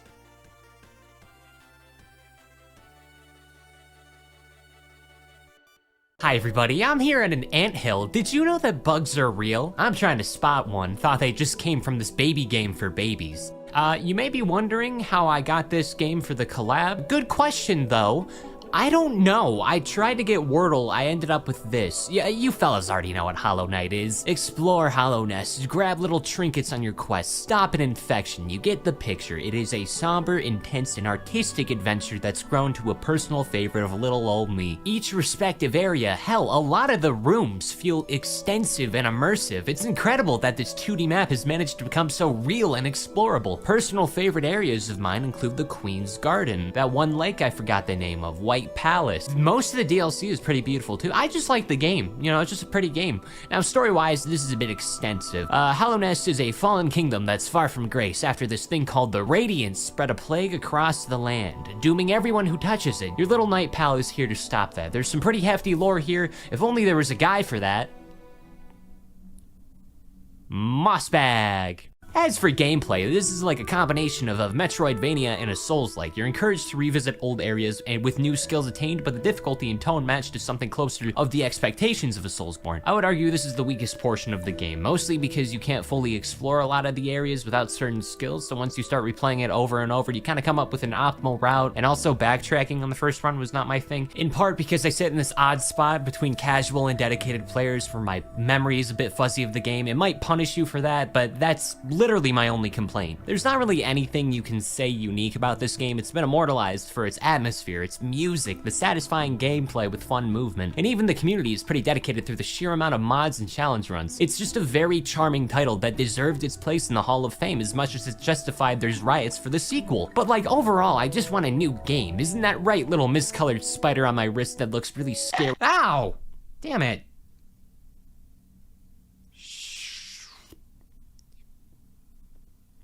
Is this venomous? The Game Boy Color seems to be the perfect portable player for the puzzle game genre. There's a reason why at one point Nintendo keeps shoving these puzzle games onto this itty bitty screen. I'm talking about Dr. Mario, Yoshi's Cookies, Tetris, Weeb Tetris. That's not Tetris. Poke Tetris! They know that there's something special about playing them on the go and seeing how long you last. Pedal Crash spouted into PS4, Switch, PC, and iOS on October 12, 2020, as a love letter to the Game Boy puzzle game series made by Friend and Fairy, with some help from the Freedom Planet people. The story has you playing one of the 7 characters of Floria as you collect the scattered sacred blossoms. Once they're gathered together, the bear gets to grant their most desired wish, and you do that by challenging people into a slide puzzle game. You push blocks until they hit a wall or another block. However, they explode when it hits a matching color, causing the surrounding blocks to ricochet off the explosion. The goal of the game is to beat your opponent in a tug-of-war system, where you pop the blocks to net points, pushing them over the edge and they lose a heart. And whoever makes their opponent lose all their hearts win. I already suck at normal slide puzzles. What makes you think I can solve one in a time competitive setting? Thankfully, the storied mode comes with a Smash Bros. Difficulty slider, where it increases whenever you win a match and decreases whenever you get curb stomped by the Centaur Dancer.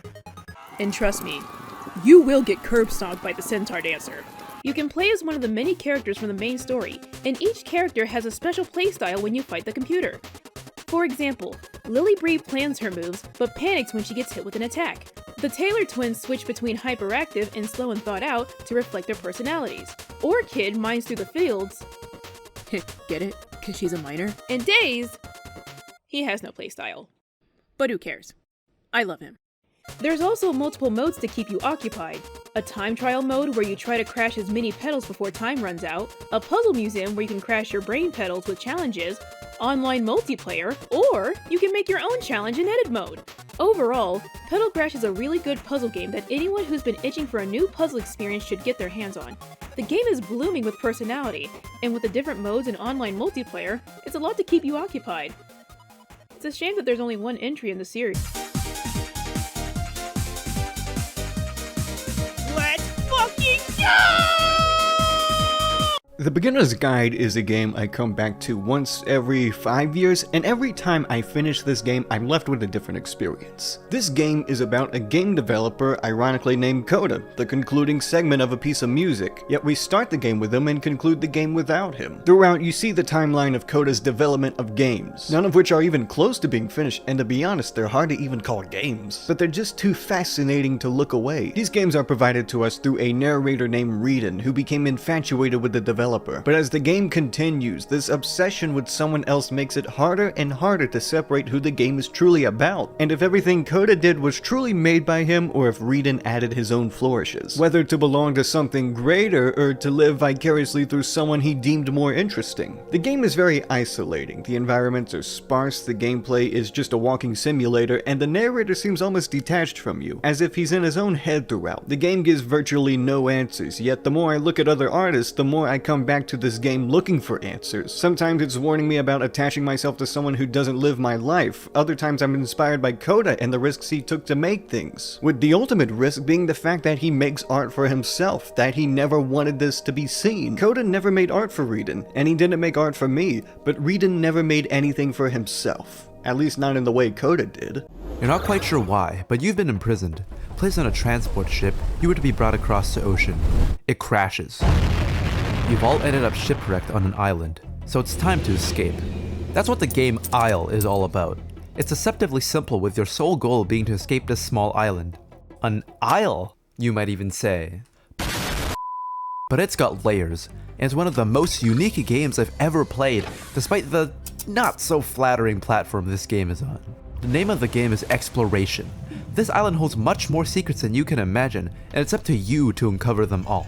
What you find out as you play Isle is that there's just so many interesting and simply cool places and things you can stumble upon. And a major part of the experience is just going, whoa, what the hell is that? This game has a way of just fascinating you with oddly alluring set pieces. However, these points of interest aren't just there for the sake of it. Every location aids you in some way or directly contributes to helping you escape, which is what gives this game its depth. But maybe exploration isn't your cup of tea, and you like things a bit more violent. So let's talk combat, which like the rest of the game is very unique and puts quite a spin on how you usually fight in games. My best description of it is that it's like a hybrid between a typical real-time shooter and turn-based combat games. Like in turn-based combat, all you do is select a target and your character does the shooting for you, no aim necessary. But in Isle, everything is still happening in real time. This system might seem a bit strange, but the way it's designed opens up the combat to having a lot of in-depth strategies and complexities that simply do not appear in other games. So that's all I've got for you. Oh yeah, did I mention this is also a horror game?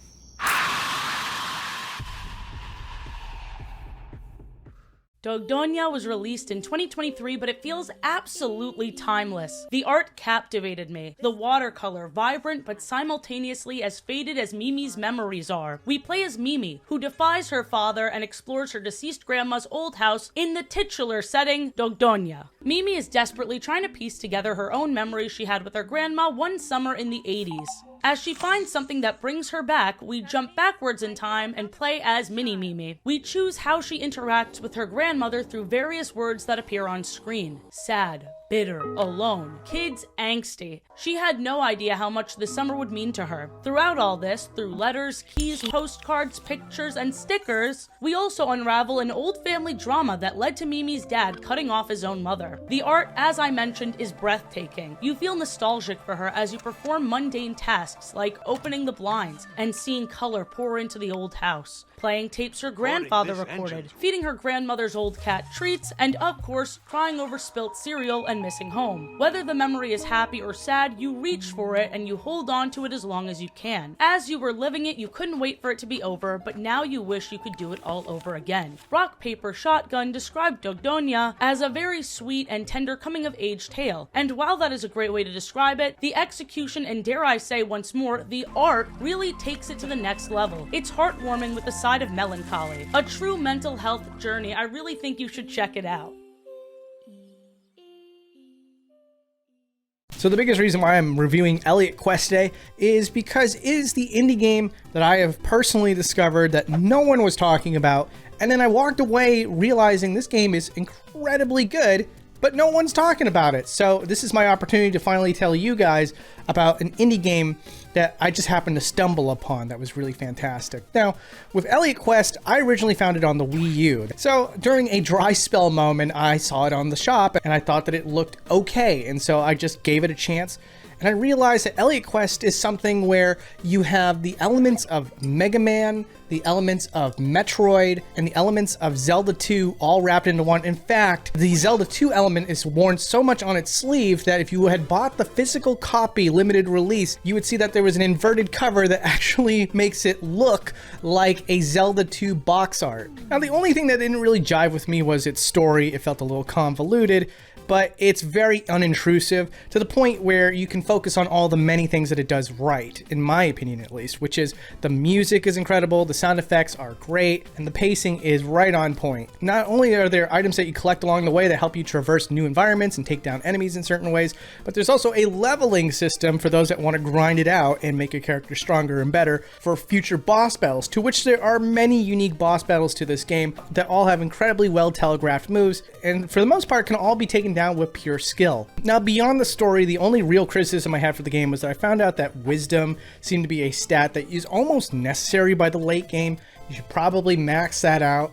Everything else you can just kind of put into whatever and attune it to your style of play. There's an overworld map to explore, which I always love those. There's also dungeons in this game that are very competently made, and everything just feels good. The punchiness to your arrows as you shoot them out, the movement of your character and the enemy characters, it all feels very deliberate and very punchy and great. This is a game that will overwhelmingly surprise you. You will walk away from this experience kind of wondering why no one talks about Elliot Quest, because again, it's one of those games that really didn't deserve to be put to the wayside. It is one of the most unknown gems I could possibly recommend to somebody. And if I was to throw a score at this indie title, knowing that it was an indie title made during the Wii U era, I'd give it a solid 9 out of 10. This has been She Says, and thank you so much for watching.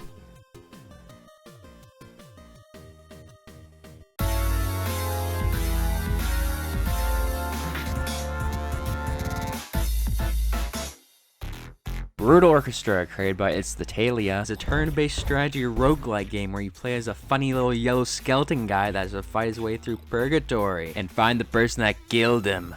Unlike your average turn-based RPG that has the gameplay mechanics of hit, get hit, hit, get hit, Brutal Orchestra takes a page out of Into the Breach and Bumbo to create the most interesting combat system I've ever seen. In battle, enemies' attacks are fully laid out for you so you know exactly what's going to happen and when it's going to happen.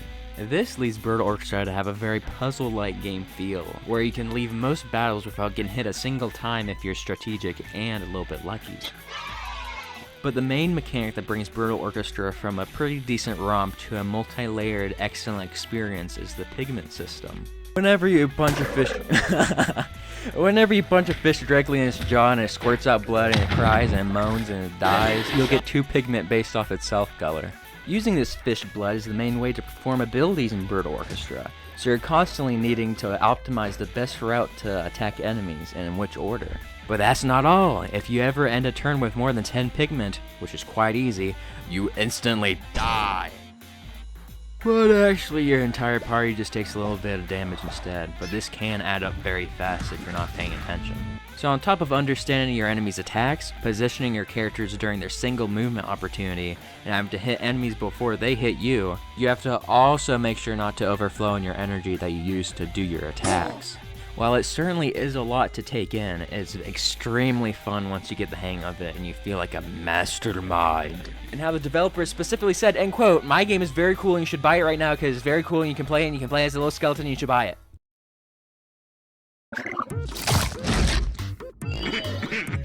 Alright, 2 minutes to pitch the best game you'll ever play while also telling you nothing about it. Challenge accepted. There's a certain soul to indie games. AAA games can have great direction and production, but there's something very special about one person or a small team making their dream project shine the way they've always seen it in their head. So many indie games show this soul, but to me, none shine harder than Outer Wilds.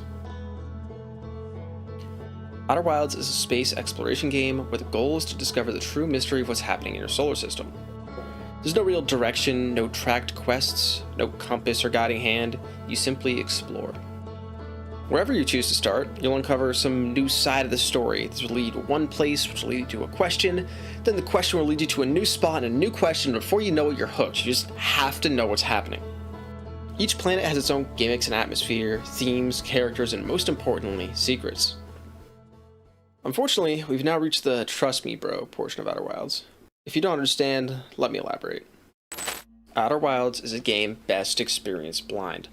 Almost every puzzle is information-based, so if you go in knowing anything about a puzzle, you've likely already solved it. This is where the job gets hard. How do I pitch my favorite game ever to the whole world without explaining it? Well, this is why I bring up Soul. Hollow Knight, Undertale, Celeste, Katana Zero, Omori. Each of these are indie games, some of my favorites ever, that just radiate vision and soul. You can feel the vision and care that went into each one, but to me, what matters the most is purpose. By the end of Undertale and Celeste, you know 100% why these games were made. Outer Wilds is no different, and for me, it has the strongest feeling of purpose I've ever seen in any game. The Echoes of the Eye DLC is just as high quality and just as important to the game's purpose, having been designed to be main game content originally. The music ranges from a cute theme for exploring your home planet or traversing space to tugging on your heartstrings. Both types of music will embed themselves in your head until the end of time. You really have no choice in it. There really is nothing else like it. Just look up nothing, buy the game, and let it explain to you over your playthrough why it exists. Indie game enjoyers, people who enjoy exploring or mysteries or deep stories, this is the game for you. Really take your time with this one. Enjoy, and be glad that you smelled the pine trees along the way. The Dark is a soft warm pressure is a game. I think. You can move around with the WASD keys, you can jump with the space bar, although it's pretty floaty. So yeah, I'd say it counts as a game. Just a quick note. This game is a bit hard to describe, so as a result, this explanation may be a little bit vague. Just trust me, it's worth experiencing on your own. This swoop follows a general cycle that revolves around 2 segments. Well, technically 3, but one of them is just this hub area. The first half involves these text-based cutscenes which provide context for the game's story. What's the story? Well, give me a bit, I'm getting to that. These cutscenes showcase a somewhat one-sided talk with your friend here. Oh, what? Is something wrong? He doesn't look right? Well, that's because your friend is missing a couple pieces. The main goal of the game involves a search for your friend's missing body parts, which you need to put them back together, leading us into the second half of the gameplay loop. The, gameplay. Each segment gives you a specific goal to accomplish, and if you couldn't already tell, they are usually weird as hell. The playstyle often shifts dramatically between each segment as well, ranging from putting out fires with your polygonal water vomit to solving some lovely puzzles. Once you complete a segment, you are given a new piece of your friend to add to your collection. Hooray! This loop repeats for the whole game, but each segment stays different enough to keep it interesting. Let's be real though, you aren't playing this for the gameplay. Like, look at it. It's difficult to describe what makes The Dark as a soft warm pressure so captivating without spilling all the details, but it manages to turn a pretty straightforward gameplay loop into a visual and audio wonder. I mean, seriously, listen to some of this. It's also not a very costly game either. Time-wise, my first run only lasted me about 3 hours, and it's also completely free. You can donate to the developer if you'd like though, and I'd recommend that you do. If you do end up playing it and enjoying it as well, there are 2 other titles alongside this one that are also worth checking out. Dang. I'm late. I'm so late. I'm so sorry. I haven't had time to do my hair or my makeup or anything. Just take the dang cookie. You're watching Brocodes. My job today is to convince you, yes, you, to play Cookie Clicker. So let's start with the basics. This is a cookie. Cookie Clicker is an idle game developed by indie developer Ortail for web browsers and more recently, Steam. And consoles. I think he just released those. What do you think you do in Cookie Clicker? Wrong answers only. Click a cookie, bake a cookie. This is fundamentally the only thing you can do in Cookie Clicker, and yet there's such a perfectly crafted... I don't even know if I can call it an idle game anymore, that whenever I hear the vaguest mention of this damn game, it shoots up another 200 hours in my Steam library. Let's get rolling by baking our first cookie. Yay, woo, go me, my mum's so proud. I don't know about you guys, but I've never in my life heard of someone who's baked a single cookie. So let's bring it up to a nice baker's dozen. And change. After 15 baked cookies, you can purchase a new cursor that will click very slowly for you to generate roughly 0.1 cookies a second. Is that the recommended serving size? Has that been the recommended serving size this whole time? I'm getting sidetracked, sorry. Very big game. You can keep clicking the cookie to keep cookies coming. More cookies means more cursors means faster cookies. More faster cookies means you'll start getting achievements. Wake and bake, my friends do that all the time. Click, like that Adam Sandler movie. There are 637 achievements in this game. I beg your pardon? So let's reinforce our index fingers and get silly with it. I've just hired out my grandma, she makes cookies basically as fast as me. Blink, I've got a fleet of grandmas. We're making hundreds, no, thousands of cookies by now. I've invented the cookie farm to start mass harvesting more cookies. This has already hit a pretty obscene point when you think about it logistically for like a second, but... I'm tired. I've been clicking all night. The achievements and the upgrades and the farms and the mines and the factories are fun, but I just need some rest. I'm gonna slot in a quick hour power nap. Nothing too crazy though, just enough to skip with a good bit. Oh my god! What the hell happened? I'm literally going to ascend to heaven with too many cookies, oh my god! Laika Age Through Blood is a truly one-of-a-kind game. Not only is it very unique mechanically, even within the incredibly creative standards of the indie space, few games have ever resonated with me emotionally quite like this one. When developers Brainwash Gang dropped the first trailers for this thing, I was unsurprisingly interested. I am always on the lookout for cool games featuring anthropomorphic animal characters. Just take a quick look at me and you probably won't be so shocked to hear that. I used to play a ton of Trials HD and Trials Fusion, so I was really excited to see its iconic wacky physics balancing act Viking gameplay expanded upon with some real tense combat. This Mad Max post-apocalyptic world doesn't mess around though. Expect a fair bit of brutal challenge in certain segments. The various weapon upgrades and projectiles you get throughout the game are real fun to mess around with while you flip around in the air like a madwoman. The devs describe this game as a Motorvania, which is a really fun way to describe it. If you're a Metroidvania fan looking for your next fix, just be aware that those genre staples are a bit on the lighter side when compared to other indie options out there. More so in place to support the game's main story and various side missions. While the visuals are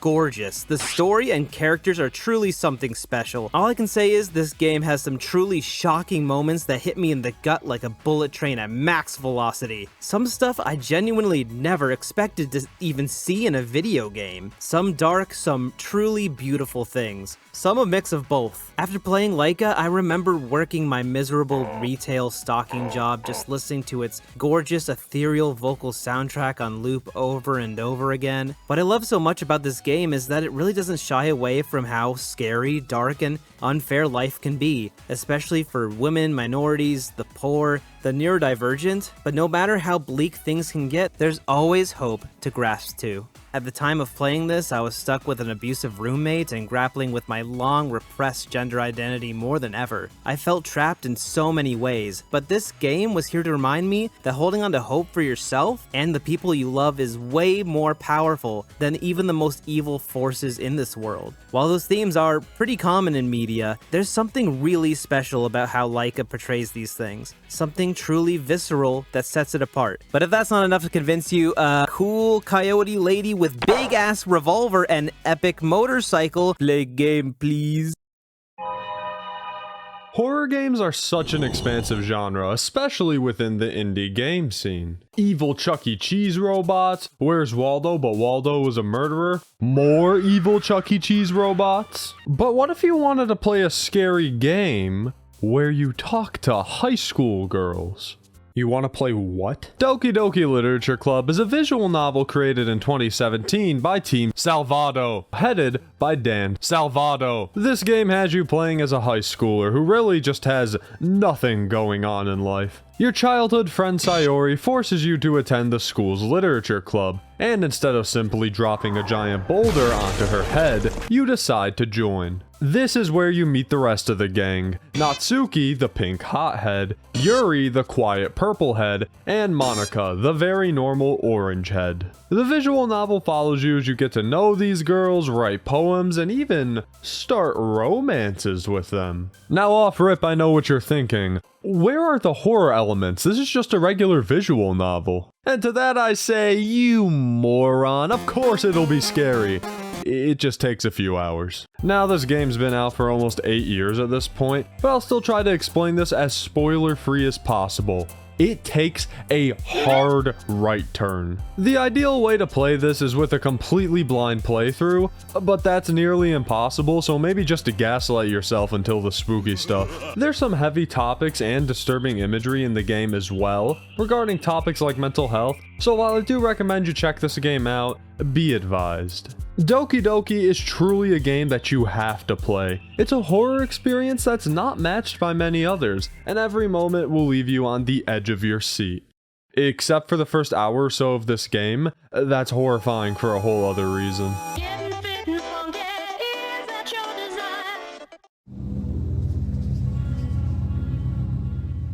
I first opened up this game after hearing about it online, and I didn't even tab out until I was like halfway through. This game had me enthralled. I need to Google that word to make sure I'm using it right. This is Anthology of the Killer, a compilation of shorter games released over a 4-year time span, that you can buy on Steam in one neat package. They mostly fall under horror, but even more so under the category of those dreamlike, surreal, story-based exploration titles. These games are by Stephen Gilmurphy, and if that means anything to you, it's that this game is going to be weird.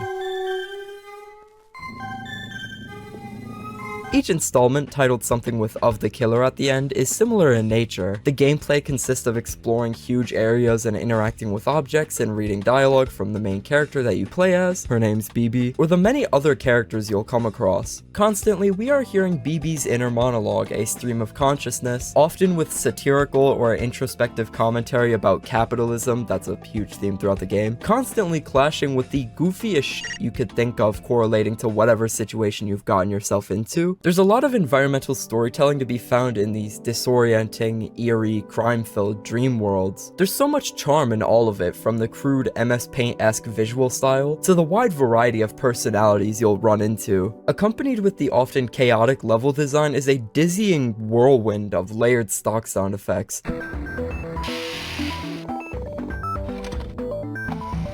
And a mix of quirky electronic music with darker ambient soundscapes that match the two very different feelings this game can give off and the general style of the game to a T. If you're watching this and ignoring my praise and you're not sure you want to spend money on this game yet, you don't even have to. I strongly recommend Anthology of the Killer if the sound of an artsy adventure game intrigues you.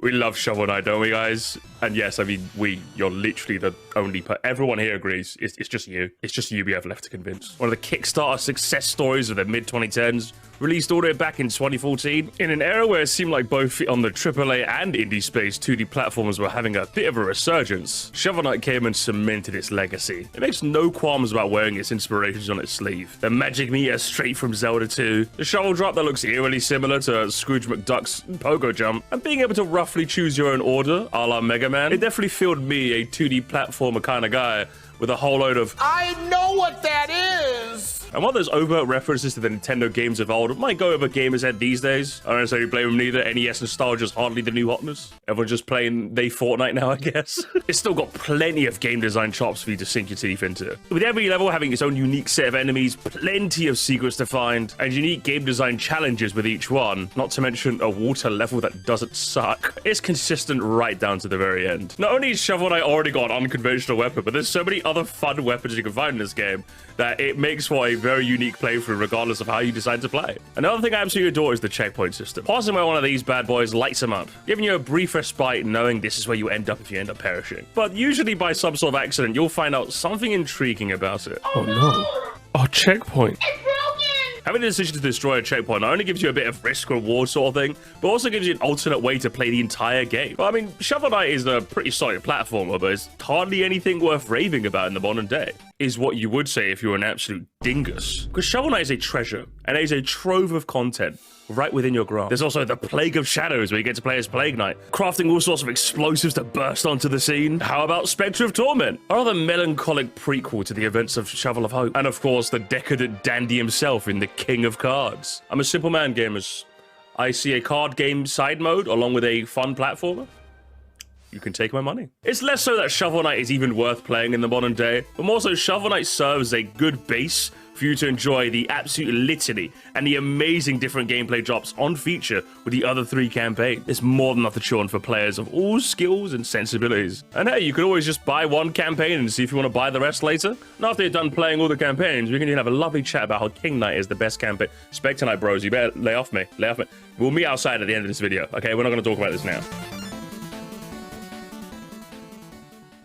Great outdoors. Pizza Tower. Yeah. Still got it. Pizza Tower is an indie 2D platformer a la Wario World by indie dev Tour de Pizza with development led by McPig. The name was inspired by the Leaning Tower of Pisa as it reminded McPig of pizza. Now, imagine that. Ah, look at me! I'm at the Leaning Tower of Pizza! Oh my god! You play as Peppino Spaghetti, owner and sole proprietor of the aptly named Peppino's Pizza. Bruh. With a moveset that includes dashing, grabbing, jumping, punching, kicking, and many moves. With the speed of Sonic and the fear of Courage the Cowardly Dog, there's nothing this pizza man can't do. The art of Pizza Tower is very heavily inspired by Courage the Cowardly Dog, with Peppino himself seemingly modeled after Courage.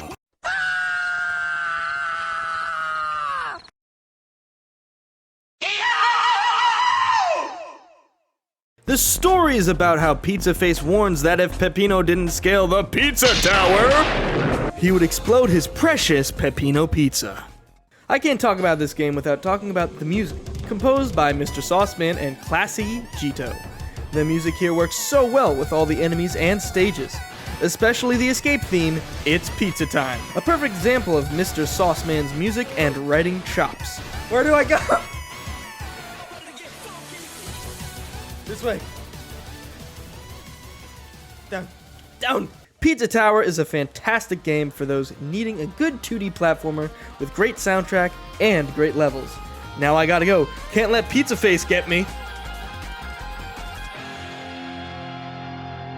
The astute among you probably think that I misspelt this. Shouldn't this be an S? This segment is about Totally Accurate Battle Simulator by Landfall Games, right? Well, no, it's actually about its brother, TabG. TabG is a battle royale spin-off of Tabs, and it's by far my favorite in the genre. Like most battle royales, you start on a bus flying over the map, but that's pretty much where the similarities end. Instead of peacefully dropping down to the map like normal, you launch out at breakneck speeds and have to glide your body to your destination before slamming into the ground like some sort of unholy spaghetti missile. The first thing you notice upon landing is that you have no crosshair. This is due to one of the most fundamental aspects of TabG, the physics. Every part of your character is physically simulated, which leads to a really interesting movement system. It's essentially impossible to describe it without experiencing it for yourself, but it kind of feels like you're a lizard that gained the ability to walk on 2 legs. This allows you to fit through pretty much every gap you can see and gives you a surprising amount of mobility. And this is also the reason for the lack of a crosshair. It would be pointless. In most FPS games, the bullets simply go to the center of your screen, but in Tab G, they fire in the direction that your barrel is actually facing. So if you're moving around quickly, you're just gonna end up spraying your teammate. Oh yeah, did I mention that this game has friendly fire? This seems like it would be a minor part of the game, but it is by far my favorite feature. The danger of hitting your teammates forces you to play more tactically in fights, and blasting your buddy's head off with a Mossberg 500 never gets old. The weapon variety in Tab G is also unbelievable. Every single gun you can think of can be found in this game, from shotguns, crossbows, snipers, pistols, and even a pan.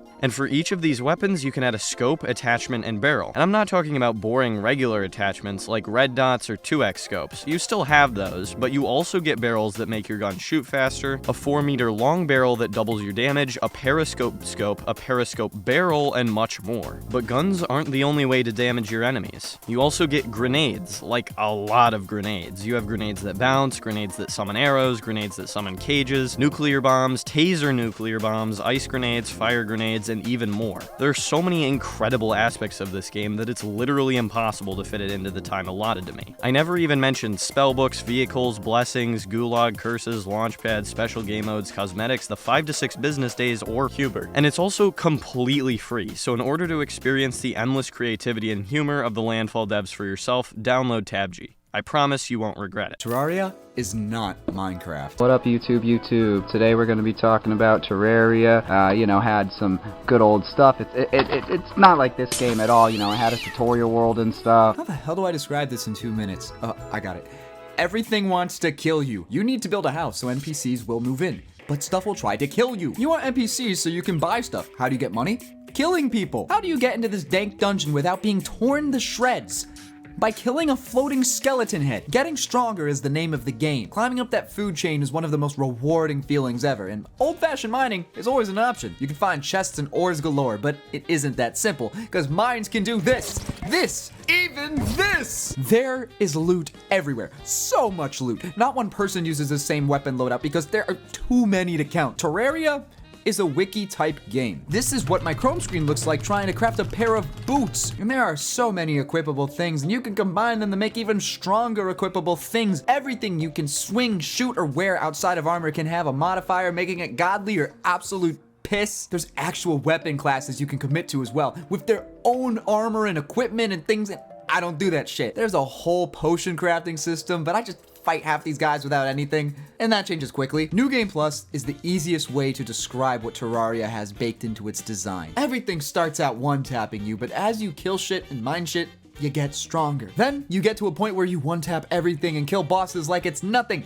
but once you kill the wall of flesh, something changes. Everything fucking one-taps you again. You are now back at the bottom of the food chain, but that means there are so many more toys to fucking find. Guns, summoners, magic items, fucking grenades. Your corrupt biome, which is basically hell on earth, will start to rapidly spread, and a new unicorn-looking biome will appear too. New bosses enter the scene. More armor, more mining, more looting, more fucking bombs! And I haven't praised combat enough. There is not a game out there that puts you in more control than Terraria. In games like Minecraft, the first-person perspective limits how agile you can be, where Terraria, it feels like you can control your entire body, pulling off crazy combat scenes that feel out of an anime. Fighting will never reach the heights that Terraria has. In a way, it is like Minecraft though. We had old versions with less content, different looking blocks, objects, and mobs. It has a long, beautiful history, spawned from a small, passionate team. Sure, most people have it in their libraries with like 50 minutes in it, but hey, they'll just have to get fucking good.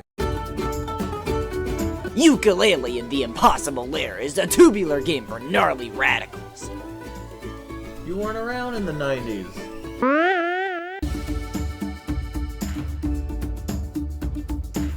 Just to clear up any confusion, I know the first Yooka-Laylee game is a thing. That's the 3D one, Impossible Lair is the 2D one.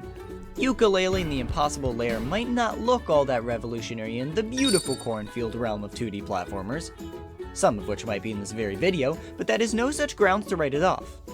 For starters, if you are a fan of video game design and what goes into making a platformer with shmovement, then this game is for you.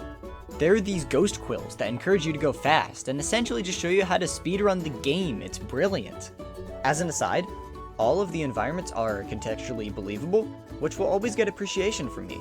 Beyond that, what really sets Yooka-Luigi apart from its contemporaries is the top-down overworld. We've come a long way since Ye Old World maps. This overworld is its own adventure game. A miniaturized adventure game, but it's still quite engaging. You'd be surprised how well this flows with the platforming levels. But wait, there's more. You enter the levels through these books, and what you do to the books on the overworld affects them on the inside. So it's nice and parsed. The devs essentially had to design each level with 2 variations in mind. It leads to some of the most creative level design this side of Honey Hive. The state changes aren't just slightly different retreads either. They feel like unique levels while still being the same level. Now what is the impossible lair? Well, all those bury the bees you've been collecting the entire game are your hit points in the titular torture chamber. This difficult final level is actually manageable this way. It's how the game was intended to be played. Now do not, and I will say that again, do not attempt this without any bees. I know we all want to do the impossible, but it's not worth it. Guess you don't understand, my ego needed this. Oh, and I should mention you can attempt this at any point in the game.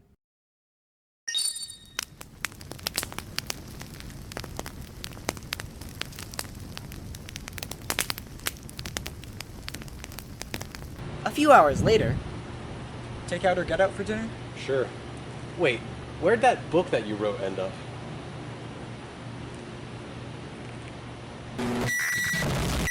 You know what's the most underrated game genre? Visual novels. Most people do not care for them. Look at this best-selling games list and point at the screen when you see a visual novel. You won't because you can't. And that's a crime, because these games often offer deep insights into topics you can't explore through other genres. And if there's one game that proves this, it's Slay the Princess. You're on a path in the woods. Slay the Princess is a game where you must slay the princess or the world will end. Which would be a simple premise if it wasn't for the bafflingly large amount of choices you can make that completely change the story. Let me give you an example of what might happen if you decide to speedrun the game, grab the knife and immediately try to kill her.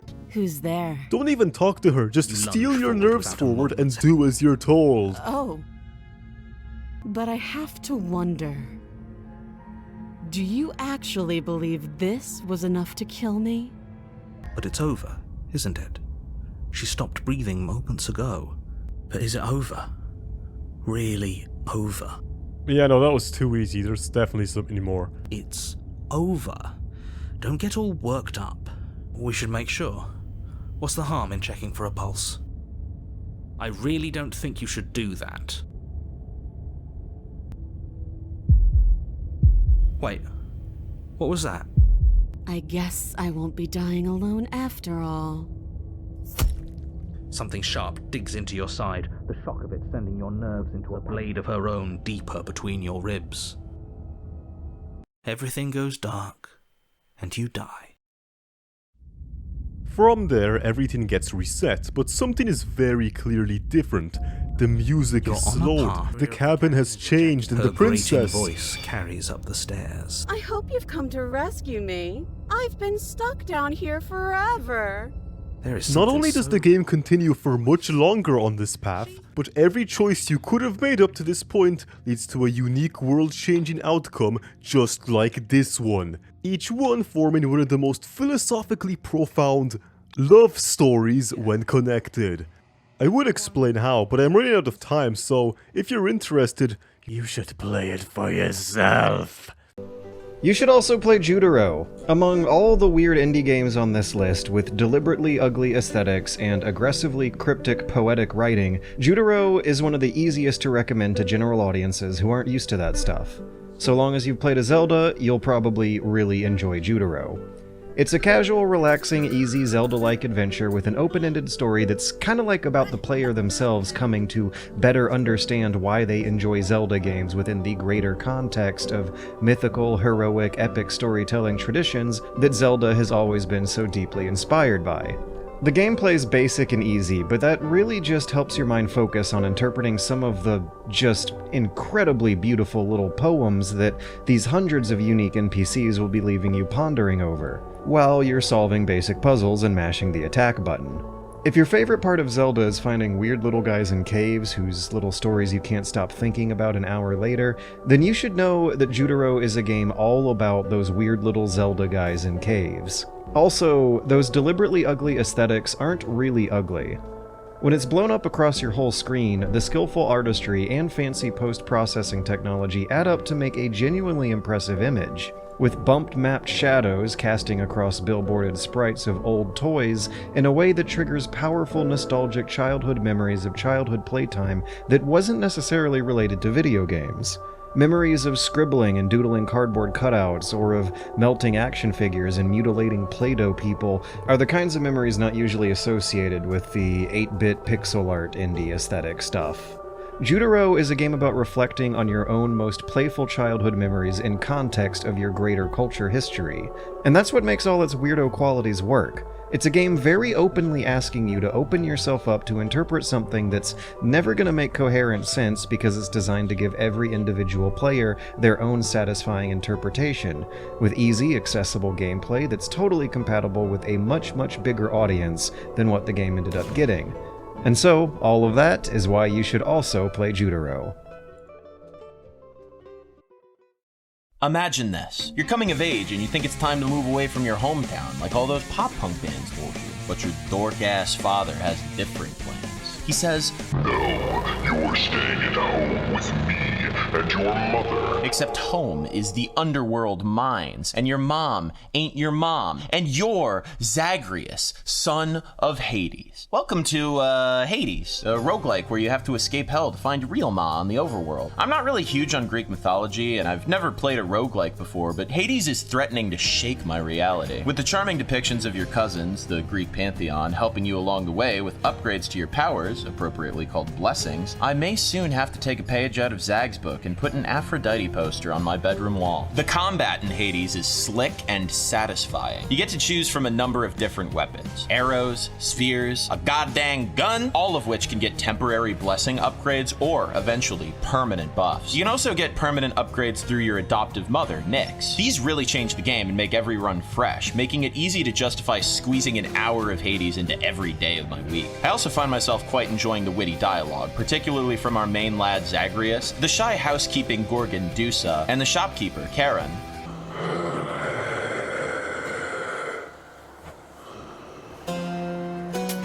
Always a pleasure, Karen. I'm sure there's like a Greek lore reason why he doesn't say anything else, but I don't know. Hades has been a phenomenal introduction to roguelikes that I'd happily recommend to anyone, with enough replay value and challenge to keep more seasoned folks happy as well. Now, if you'll excuse me, Prince Zagreus, I have to get back to cleaning. This place is filthy. Since the dawn of man, what separated those who survived and those who did not depended on one's fear? The oldest fear. The fear of the unknown. But in the midst of those who hid lied something of even greater horror. Many sought it out, and many would perish. But those who braved the perilous journey were rewarded with an egg. Egg Squeeze is a silly game where you squeeze an egg. What a funny little game. Or at least that's what they want you to think. Like most things in life, you gotta look under the surface, as uncomfortable as it gets, to get the bigger picture. Core gameplay seems simple at first. You squeeze an egg as long as you can before the invisible timer ends, or else the egg breaks. The closer to the end you get, the more points you get. But if you think that's the entire game, well, you are a stupid guy. You see, in the story, because yes, Egg Squeeze has a story, you, the player, have been chosen to demonstrate your psychokinetic intuition of biological makeup, seeing how far the power of one's mind can go. You aren't just squeezing eggs, no. You're the catalyst for the accelerant of human evolution. You aren't just the hand anymore, you too are the egg. And just like the egg, if you let the pressure get to you break. The farther you succeed, learning when and when not to trust the game, as it will lie to you, you begin to see behind the wizard's curtain. We see spectators, markets measuring our worth, even hallucinations of the egg within our grasp.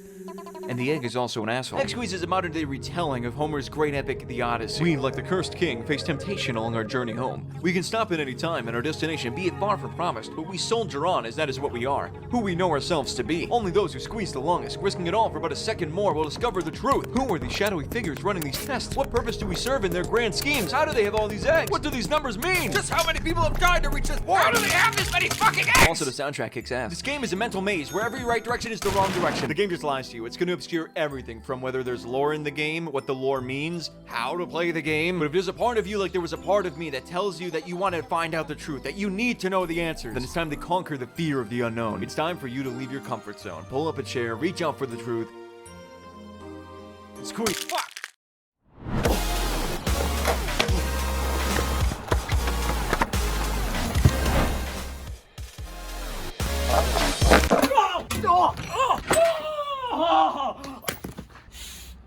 Oh! Ow! Oh. Owie, owie! Ollie Ollie is a skateboarding video game series created by indie game studio Roll7. Talk about a skateboard to the face! What? Because this game was critically acclaimed across the board, and the series only got better over time with each respective sequel. So, let's start with Ollie Ollie, first released on the PlayStation Vita. Hey. Whoa, it's not that deep! Ollie Ollie plays exactly how any 2D arcade skateboarding game initially released for the PlayStation Vita in 2014 would. You play a rambunctious teenage skater and attempt to reach the end of each stage without dying horrifically and breaking every bone in your body! You've got 3 major components to worry about. 1. Jump and land with the correct timing by pressing a designated button on the controller. 2. Flick around that sticky wicky to do some sicky trickies. And 3. Grind on rails by holding a direction on that epic stick again to ride to victory. Just be careful not to... Now just string those together with a 2-mile-long combo to get 2 million points in one level. Hopefully. While the first game focuses more on rail grinding, the second game is built around the concept of performing manuals any chance you get, really emphasizing that flow state and continuous high score from the original. It's crazy how adding some better animations and tweaking the gameplay formula can make this sequel so much better. Ollie Ollie 2 is great. Absolutely wonderful game. Wait, there's a third one? Oh my god, this is so much better! The transition to 3D allows for some crazy level design, switching between the foreground and background of the level, skating on the walls, performing tricks on half-pipes, and then going backwards through a new section of the level. I mean, talk about a skateboard to the face! Please, not again! Because this is some of the most fluid gameplay I have ever played. And thus, the developer Roll7 went on to... What? Oh my god. Did he die of grief? No. Eczema. My skin is so red right now.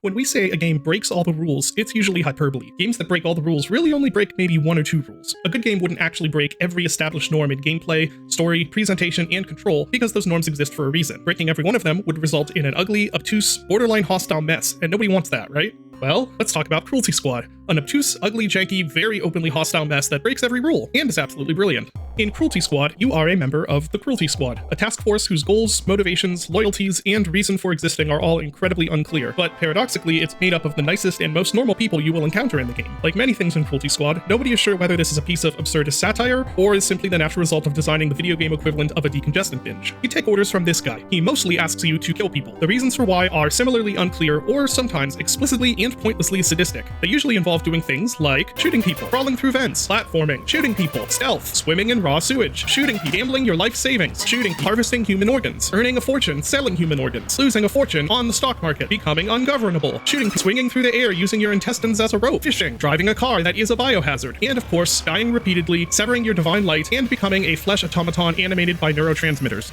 Which does make you wonder, what's really more humane, the sweet release of death, or continued existence in the world of Cruelty Squad? It is a dystopia to end all dystopias, ruled by the stock market, invasive technology, rampant violence, and a thriving human organ trade. Its people are dried, soulless husks, hollowed out by post-ironic consumerism. Its buildings are made of gelatinized hot dog water, and its streets are paved with E. coli. Accompanying all this is a soundtrack that sounds the way Heatstroke feels, and visuals best described as an MS Paint drawing of what burps taste like. It's rare to encounter an object or structure in Cruelty Squad that even slightly resembles its real-life equivalent, if indeed it has a real-life equivalent to begin with. This is vomit as a video game, and I highly recommend it. If none of what I said sounds fun to you, then you might be surprised to learn that Cruelty Squad is one of the most successful and beloved indie shooters on Steam, and that's really just because, as trite as it is to say, it is an experience like no other. As it turns out, sometimes rules are meant to be broken, and sometimes, if you make something ugly enough, it wraps right back around to being beautiful. One of my favorite thought exercises to partake in is to imagine what certain games would be like if they completely reversed the maturity of their design. There is just something really funny about imagining your favorite games in completely different scenarios, and a great example of this for me is Mario Party. In specific, what would that family-friendly party experience designed to fuse strategic decision-making, a chaotic sense of luck, and social interaction be like if it had more of an intense execution? Well, a few years ago, when me and a few friends were trying to find a new game to play together, there was one very specific game that caught our attention: Pummel Party. Released in 2018 by Rebuild Games, this takes the core concept of Mario Party, however adds our good friend Gore to the mix. Yeah, whether it is comically punching each other around or using an exploding eggplant to screw them over, this feels like everything that makes Mario Party work pumped up to overdrive. There are tons of items and boards with unique elements that require the player to engage with thoughtful strategy, and the minigame selection both offers brand new experiences and refined concepts from the Mario Party series. And much like Nintendo's own Mario Party designs, each of the boards here have incredibly thought-provoking and unique premises behind them that make it very engaging to return back to time and time again. So yeah, whenever it comes to games that offer a top-tier, hilarious, and memorable social experience, Pummel Party is one of the absolute largest gems that I could possibly recommend. What would you do if, one day, you suddenly woke up in a place wholly unfamiliar to you? A dim cabin in a dying land, devoid of almost any light, in a world with no sun. And through it all, you were greeted only by the low hum of a strange computer screen, telling you that you only have one shot to save the world. This is not your story. It's Nico's, a young child unceremoniously stolen from their home, their family, and designated this dying land's messiah, their last bastion of hope. Armed with an unusually large light bulb, the new sun, and a simple task to deliver it to a giant lighthouse at the center of the world, they venture off into the great unknown. Of course, they won't be going it alone. They have you, after all. It isn't long at all into their journey before you are tasked from behind the screen to be their sole source of guidance, forced to help them navigate as the god of a realm as foreign to you as it is to your traveler. Throughout most of my life, I've taken great care to maintain the line between fiction and reality. It's through this line that One Shot was able to unexpectedly win over my heart, as unlike most games, especially for the time, it included me, the player, directly into the story. It is a fantastic puzzle game with some insane fourth wall breaks that really kept me on the edge of my seat. It's also the first game to make me cry since I was 8 years old. One Shot is currently available in 3 forms, each with their own strengths and weaknesses. While the original freeware 2014 release on RPG Maker has the strongest vision and concept, having Nico and subsequently the world die when you close the game, hence earning its title, I'd personally recommend the 2016 Steam remake, as it comes with a lot more polish and added content. It no longer kills the game upon closure, but it still retains much of the original's vision, and let's be honest, who wants to pay $10 for a game that can brick in the first 10 minutes? Of course, there's also the World Machine Edition, which includes added bonus content, but that was primarily designed with consoles in mind, and its simulated virtual desktop can get in the way of the otherwise deceptively immersive aspects of the game. Either version is only $9.99 on Steam, and I was able to beat both it and the post-game in only 2 sittings spanning about 10 hours total. So if you're looking for a melancholic puzzle adventure that'll grab your heart and won't let go, then I couldn't recommend it more. Just do try to make the right decisions. You've only got one shot, after all.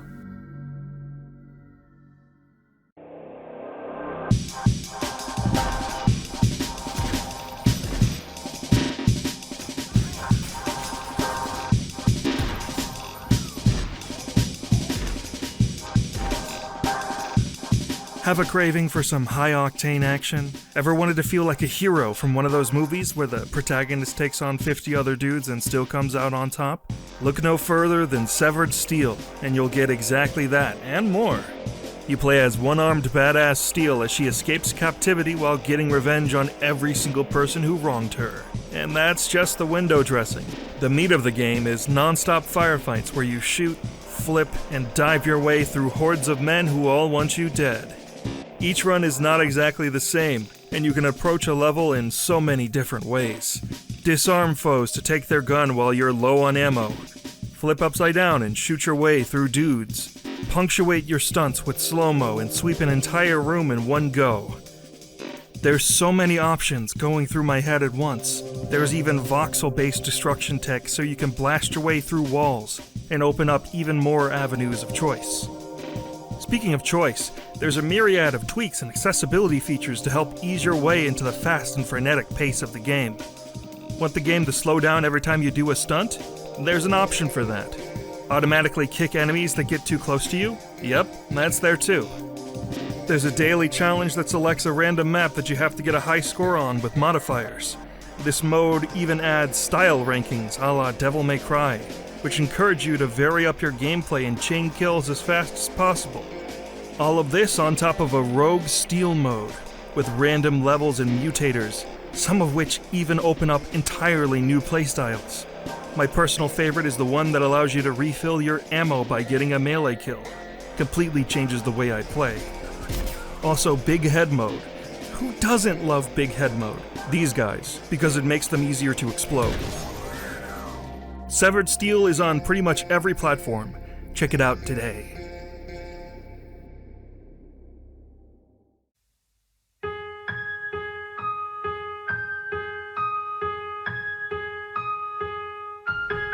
Narrative adventure games, styled after the classic point-and-click formula, have been slowly losing relevance and lacking in reverence for a while now. But Mojikin Studios has revitalized the genre with a strong new take with A Space for the Unbound. Utilizing the game's unique space dive mechanic, you can enter the subconsciousness of your neighborhood, individuals' past, or even dreams to help with all matters of issues. This can take shape in many ways dependent on whose psyche you are diving into. It can be a simple Street Fighter-inspired rhythm battle, a stealth section dodging werewolves, or abiding to the whims of an Ace Attorney-style courtroom battle. On a side note, one of the major side quests is to discover all the cats in town and give them names. Look at this little guy. I named him Cherry. These optional objectives expand the scope of the game and add to the player's connection to the rural town. This is a story about life, belonging, and assisting the small town's inhabitants, which in turn helps you traverse and understand what dangers face your world as a whole. A Space for the Unbound sprite work brings the rural Indonesian town. The game is set into life and invokes a strong feeling of nostalgia and hominess for a place that I have never been. The color, lighting, and shadows that all bring the setting to life makes this magical, realist world, filled with surreal elements, feel surprisingly natural and right at home. This small town is the perfect setting for the game's narrative, as it starts off feeling extremely vast, like you might see through a child's eye, but as you grow and learn more, the streets become more interconnected, the map becomes more complete, and your understanding of your surroundings makes them seem smaller and smaller. Weaving together a strong narrative with the classic adventure game formula with new shakeups to the genre makes for a totally unique experience, unrivaled in concept, execution of themes, and storytelling. I wish I could divulge more thoroughly about the story, but the narrative is so very poignant that speaking further on it frankly does it a disservice. A Space for the Unbound is something you can only truly experience once, and the less you know going in, the better. Me speaking more on it would be robbing you of the experience of a lifetime. For at the end of the day, everyone seeks for a space to belong. Even those who have lost a place of belonging, those disillusioned with life, and those unbound from their own reality. It is truly a time that you will not forget.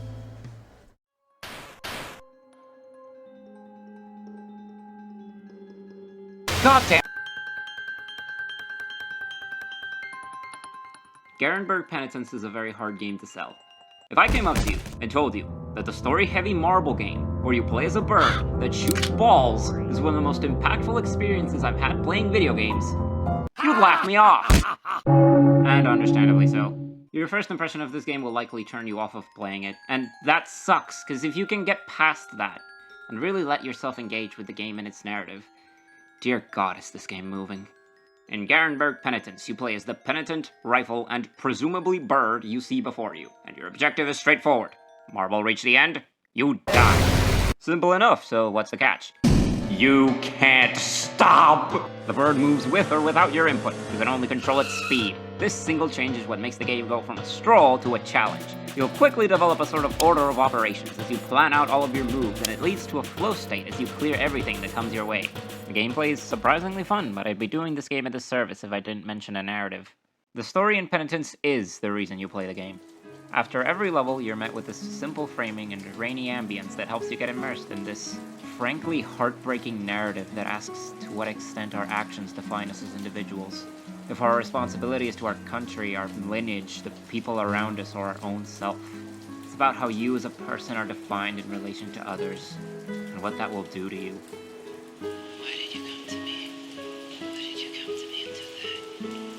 I'm being vague on purpose because this is a very particular kind of story, and it's best going in completely blind. I don't want to ruin it for everyone that's interested, so I'll just leave you with the fact that this is one of only 2 games that have ever made me cry, and this one managed it 3 times. If anything I've said has even slightly captivated you, please, give the game a shot. It's only $3 US on Steam, and I need someone else that I can be very normal over these characters with. So embrace all of yourself, and breathe in. It'll be quick.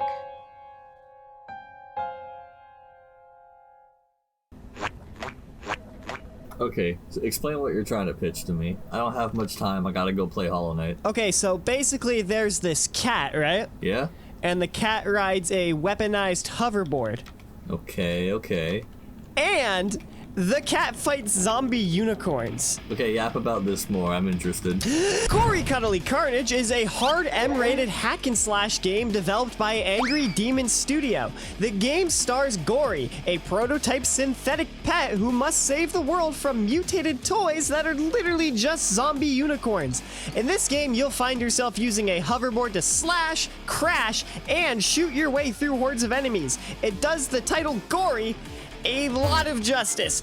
But don't worry, if the violence is too much for you, there is a setting to make all the blood purple, which is just neat. The combat is simple, yes, but it never gets old. Think of games like the modern Doom adaptations in terms of movement, only the difference is this isn't a shooter, but oh my god, the music is very reminiscent of Doom at times. Each track gives a great distinction between areas, and it also just goes absolutely crazy. This game is just fast in the most perfect way. The writing too feels like it was done by someone who just discovered swearing, but shockingly that's a compliment. It works perfectly with the tone of the game. If you want a game that isn't expensive, plays insanely fast, and will give you a wild weekend, I definitely recommend Gory Cuddly Carnage. It's also available on pretty much everything. Okay, I'm sold. But can I play as John Hollow Knight? Get out! I'm just kidding. Leave now! Okay, fine. I'll go calm down. Anyways, have you guys heard of Clue Land?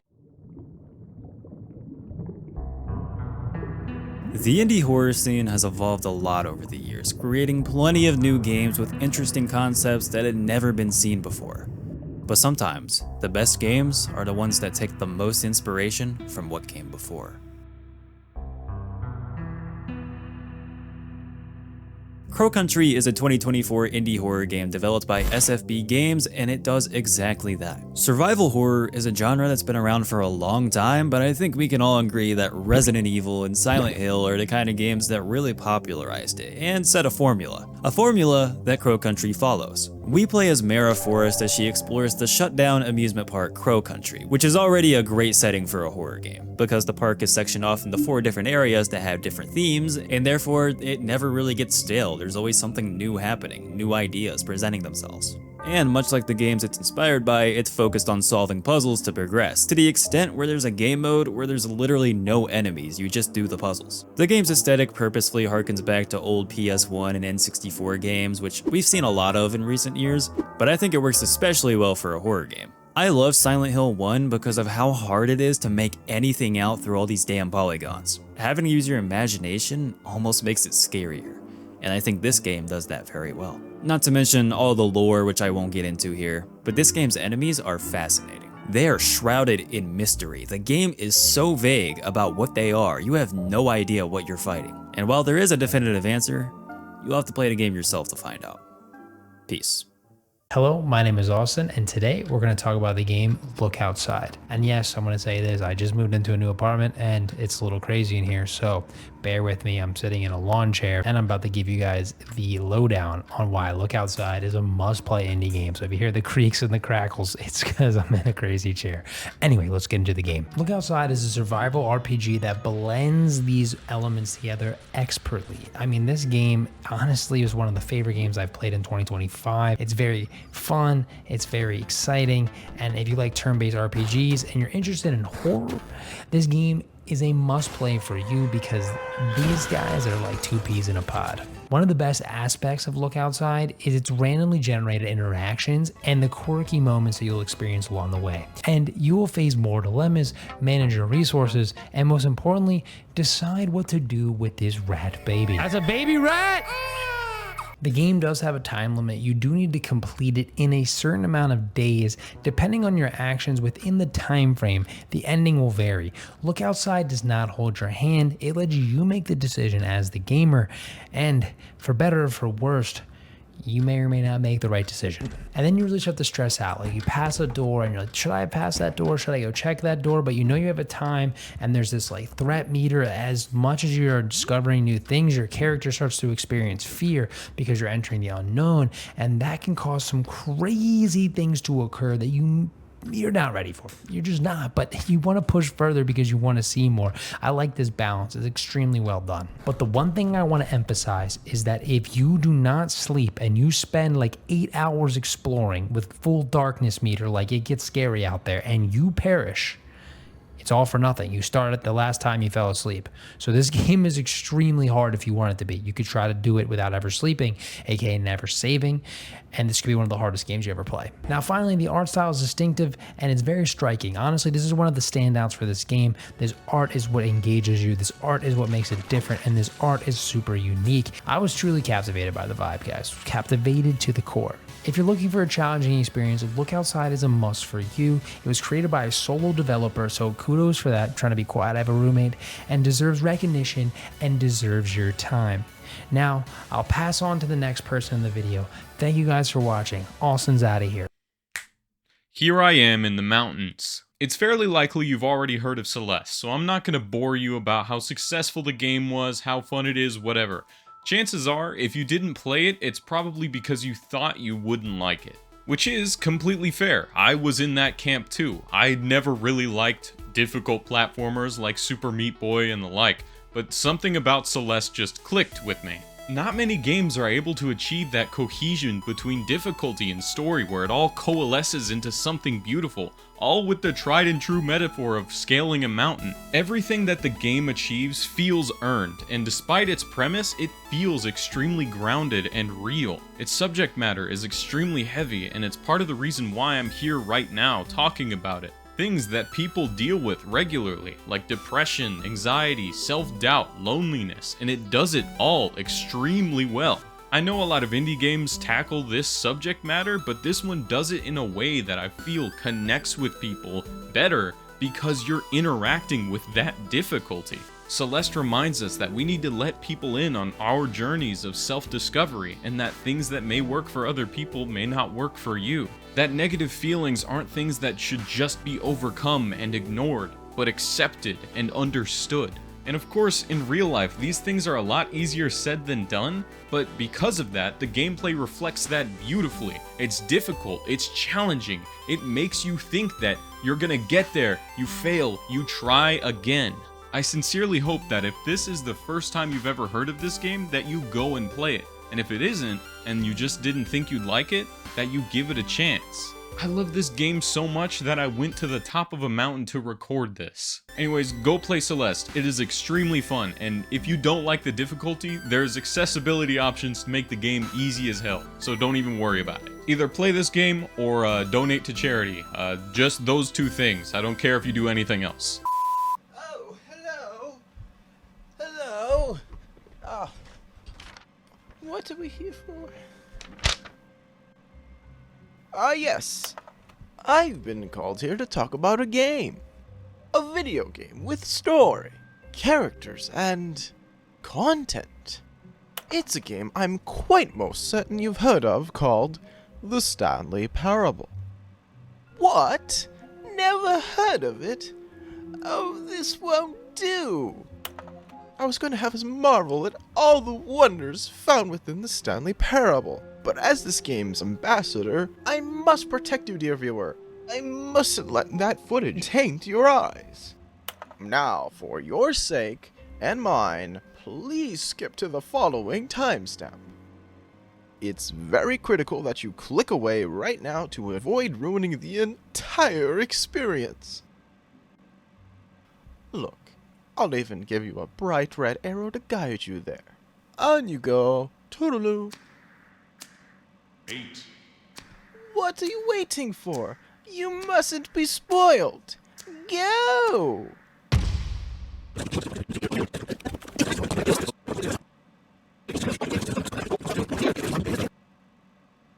What? That was only my 14th time, and I still cry. Anyway, I hope you learned something from this video presentation on the Stanley Parable. For those of you that had to skip the demonstration portion, please come back to this timestamp once you've played the Stanley Parable to further enhance your Stanley Parable experience. The Stanley Parable is available on consoles and on Steam with the Stanley Parable Ultra Deluxe, which brings new content for both fans, old and new. Also, be sure to check out other Stanley Parable content. I'm sure you can read the slide. Q&A. Now, who is this Stanley? Who cares about this Stanley? It's not my game. I was just told to impersonate some narrator guy on Fiverr. Has it been 2 minutes already? Alright, I'm done. Animal Well, I'm in for a good time. Animal Well is a very peculiar game, one I barely even know how to talk about. The most I can really say is that it's a Metroidvania, but other than that, I can't really tell you much. I may be a dum-dum, but I can't tell if there's a story or an objective. I can't even tell you what you're playing as. Yet despite that, I can for sure tell you this is one of the best Metroidvanias of its kind. It was developed single-handedly by Billy Basso and was published as the first game from Big Mode Games, founded by the one and only video game Donkey. He's so cool. A donkey is an animal. Well, what was I expecting? That's how I and many others first heard of this game, and I'm glad he did publish this because this game is phenomenal. But again, I don't even know how to describe it other than a Metroidvania. You play as this thing and explore this large area, no idea what it even is, but it's gorgeous. It feels like a large underground cave system with its own varying ecosystems, and it's littered with more than one animal. Well, what was I expecting? I have no idea what the context of any of this is, but I played through this game like 3 times and I'm already down to do it again. There's something so intoxicating about exploring this world. Each playthrough I discover new things I missed the last time I played. This was shown off in an Indie World showcase, and Donkey throws a frisbee and Billy is playing with a yo-yo, and when I first saw this I wondered, why do they have those? But those are items in the game, and they add to this childlike sense of whimsy that permeates throughout. This isn't like other Metroidvanias where you get some powerful weapon that'll destroy a wall that's blocking your path. No, you get a wand that spawns bubbles, and it's awesome. It truly makes you feel like an animal. Well done to all involved. In an age that feels like companies are racing to make the first quintuple A game, Billy shows us that single A games can be better when, I don't know, they focus on being a fucking game. Well, thank you for watching my segment, and good fucking Nikes. Because I said, I get it, I said well again. Omega Strikers is probably one of the greatest multiplayer games I have ever played. Omega Strikers is a top-down air hockey game made by Odyssey Interactive, which is a company ran by former Riot Games employees. That's probably why it looks a little bit like League of Legends. Anyways, in this game you have a team of 3 players playing against 3 other players trying to shoot this yellow puck called the core into the enemy goal, while trying to protect your own goal from getting scored on. There are many different ways to play this game, so if you play aggressively and want to go for kills, you can choose Juliet or X. Want to place down creations that launch the core for you? Choose Juno or Now. Want to play defense and keep the core out of your goal? Choose Atlas or Dubu. Want to be a teleporting cat girl? Choose Aimee. There are plenty of characters in this game that give you tons of freedom to choose how you want to play, and there's so many different combinations of teams that also make the game feel fresh. Since the game is pretty much on any platform, you can play on whatever is most comfortable for you. And trust me, I've played this game with a taiko drum. The controls for this game are really simple. Not only is the gameplay great, the soundtrack is also really good. You can hear it in the background of this segment.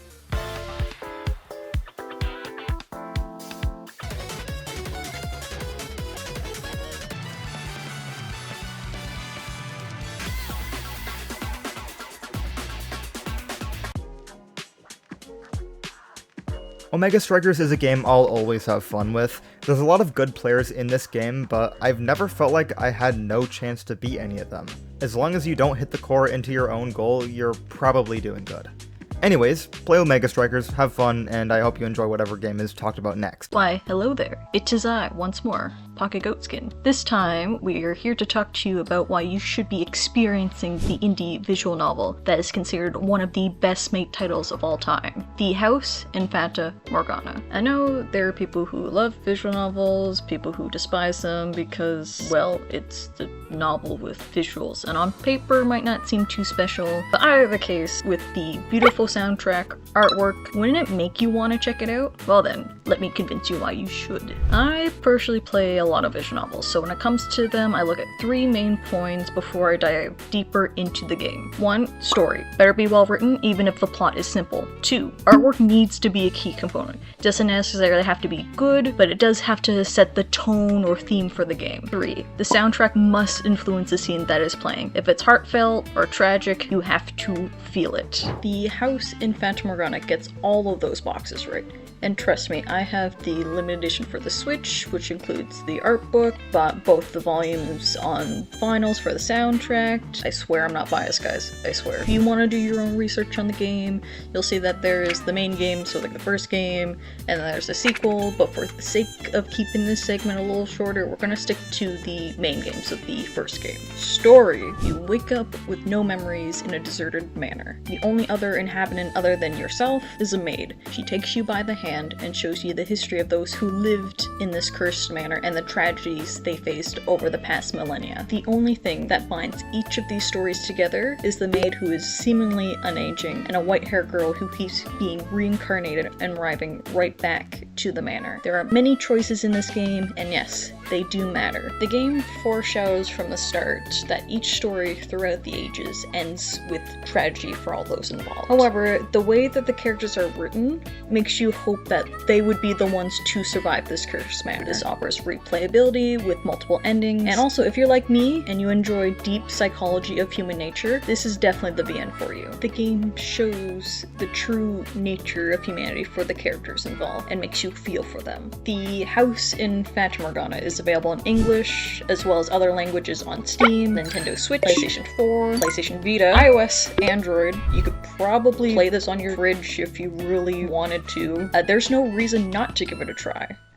Oh my god, hi, I'm Plum Soda, and let me tell you about Nocturnals. This Choices Matter adventure game breathes fresh life into the genre, and while the gameplay is only shy of an hour long, you immediately get plunged into this rich world that's full of surprises. But what makes this game stand out the most is the heart put into it. Nocturnals is a passion project at its finest. Taking years to make, the developer Max voices your protagonist Ted, who eventually runs into Diego, voiced by Max's partner Pablo, who also created the soundtrack for Nocturnals. Max describes this game as a love letter to Pablo, and you can feel the chemistry in every line, every choice, and every quiet moment between the characters. As the two navigate the post-apocalyptic environments of Redleside, avoiding all other unfriendly forms of life, your choices big and small not only form the world around you, but completely shape the bond and fates of the two boys. And with 6 different endings, you can explore and replay to see how changing your actions impact the two. Nocturnals is the first publicly available game developed by Max and Pablo's indie studio, Cowboy Toad Games. The unique art style and incredible storytelling brings the piece to life, with the touching backstory really giving it soul. So much care is put into this game, and so many personal touches make it truly one of a kind, including all 159 cutscenes being animated by hand, frame by frame. I want to keep this brief, as I feel like any more details will spoil the experience, but I could not recommend Nocturnals more, and it's the perfect time to play because the sequel is coming out very soon.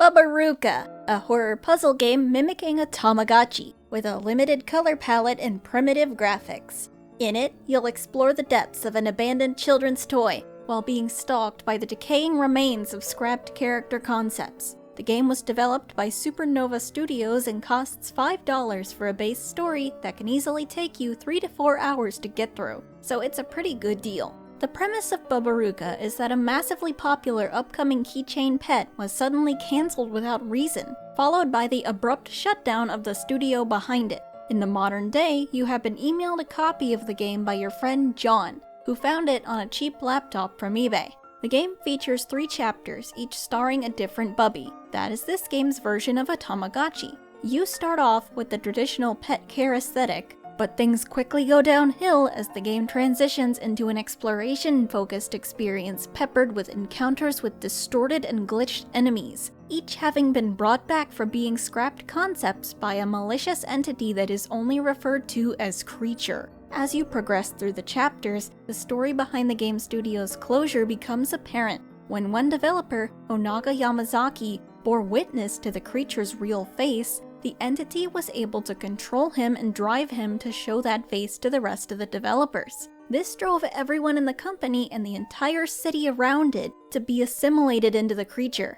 That real face remains embedded in the game as data, and to get the game's best ending, you must use the tools left behind by the one developer left unaffected by the creature to find the data address of the face, delete it, then put an end to the remnants of Onaga, creature's last defense. If you fail to delete its face, one look is all it takes to make you into its next harbinger of real-world destruction. And the game doesn't end with your victory, no. Added to the plot is an entire post-game, where you can take in the results of your hard work by helping the now safe bubbies to clean up their world and come to terms with the sentience given to them by the existence of such an entity in their game. In a genre often oversaturated with stories that end the same, Babaruka stands out with a unique story and genuinely clever ideas, amplified by just how impressive it is that a game with segments like this was made entirely an RPG maker. Check it out today, because there's so much more to it that you have to see to understand. Have you ever wanted to spin kick a meathead racist in the face? Have you ever wanted to wear a jacket that says, "How about becoming a comrade?" or getting made fun of for saying sorry all the time? More importantly, have you ever wanted to experience not only one of the greatest indie RPGs, but one of the greatest RPGs in general of all time? If your answer to any of those questions was yes, then you're in luck because you'll find a modern classic in Disco Elysium. You play as a man named Redacted, who has lost all sense of self due to an extended foray with drugs. You don't remember who you are, but you've got to try to remember quickly because it turns out there was a murder, and in your recent past life, you were apparently put in charge of investigating it. You don't know how you're going to pull this off, considering that even trying to put on a tie can be dangerous in this game, but Disco is a game about faking it till you make it, and that extends to the gameplay. There is very little combat in this game, and just about every instance of it is optional. Instead, after you set up your skills, traverse, and converse throughout this world, your amnesiac hero, if we can even call him that, can develop new thoughts, and these thoughts can be invested in, resulting in him redeveloping his sense of self or crafting an entirely new identity. You can become the bona fide noir cop ace detective that you swear you were just a couple years ago. You can become a cryptid hunter. You can become spiritually connected to the ever-slowing heartbeat of the desolate town that you find yourself in, or you can spend your day collecting bottles and cans for pennies on the dollar. Disco Elysium is almost like playing a visual novel, except the music and voice acting feel a cut above most similar efforts, and while it has a few things in common with the CRPGs of the past, there really isn't anything else out there that's quite like Disco Elysium. Oh, and Kim Kitsuragi is the greatest video game partner character of all time, and no, that is not up for debate. Hi there, it's lovely to be with you. So, Slap City, what goes on over there? I've only ever really used it as a text haven prior to this, so I don't really know, to be honest. We're gonna have to dig down. Slap City, at its core, is a platform fighter akin to Nintendo's Super Smash Bros. Series, but it's certainly deserving of its own identity. Now, for those of you who aren't aware, a platform fighter differs from traditional fighters by allowing for greater aerial control, like a platforming game, and rather than depleting some kind of health meter, your goal is to knock the opponent far enough to either be launched out of the screen space, or at least just far enough that they are unable to jump back to the main stage. So, cool. It's sounding like any other Smash clone so far. What makes Slap City unique? The greatest of all time. The clutch button. The clutch button allows you to just flip all of your momentum on a whim for some crazy movement options. It can be used to dupe out opponents, it can be used to expand your recovery abilities, and on a handful of random attacks, it allows you to just have a good time, honestly. Now, the gameplay is clearly derivative of Smash Bros, and surely a single piece of tech can't justify this game being a must-play, right? Is this really all there is to it? No! No, of course not. This game is stupid. One of the characters is literally an in-joke from the Ludosity office whiteboard, and he's my main. He's incredible. Most stages just have some kind of silly guy in the background. The clutch and talk buttons combine to reveal so many hidden jokes and animations. It's a mechanically serious and well-refined game that doesn't take itself seriously at all, which gives it the personality games like Smash Bros can tend to fail on. Yo, Nintendo! Suck it! If you're enough of a nerd to be watching this video, there's a good chance you've heard about Toho in some form or another. Whether it's through music, merchandise, memes, or people making references to games and its culture. The Toho Project is a series of shoot 'em up spanning across 20 main game titles, spin-offs, multiple manga entries, and more, all from the work of Team Shanghai Alice, which is just one guy, Zun. The first and second Toho games were released simultaneously in August 1997 for the PC 98 system. The main gameplay loop of Toho is controlling a character of your choosing in vertical auto-scrolling stages while shooting and dodging incoming waves of enemies who will shoot back at you with various Danmaku patterns. At the end of the stage, you will encounter the stage's boss and have a short chat with her before blasting each other with bullets. Most Toho games usually go on for 6 stages, with a bonus extra stage after beating the main game. Normally, this idea alone wouldn't be enough to grab people's attention, but where Toho truly shines is in its wide variety of amazingly designed characters, its incredible music which you've been hearing in the background all throughout the segment, and a few decades of lore. Most of the characters you'll meet in the games will be some sort of a yokai or other different kinds of urban legends. Toho has tons of genuinely lovable characters. Every fan has their favorite, and it can be for a reason as simple as their design or their accompanying music track. Which, speaking of, Toho's music is probably the biggest selling point of the franchise. Every music track is insanely memorable and replayable, using some very interesting and unique instruments, like the famous Zunpet. And you can easily find dozens, if not hundreds of remixes for every song from all of the games made by the very passionate fans. Which, speaking of, Toho has an insanely big and dedicated fan base, and people have made some incredibly amazing fan work thanks to Zun, giving its blessing with very lax guidelines for making fan content. You have stuff from great fan games, fan doujins and merchandise, all the way to multiple unofficial anime series and real-life conventions dedicated exclusively to Toho. In these past 2 decades, Toho has made an incredibly massive impact on gaming culture, and many future game developers have been inspired enough by Toho to reference and even base their games on it.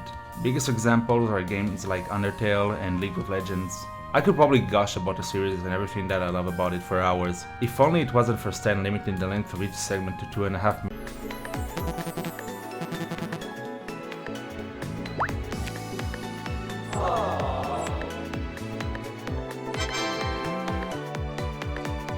Ooh, these are some good spells. I think I'll take that. An upgrade. And another upgrade. Thanks, shopkeeper. Huh. Why does she have a health bar? I'm joking!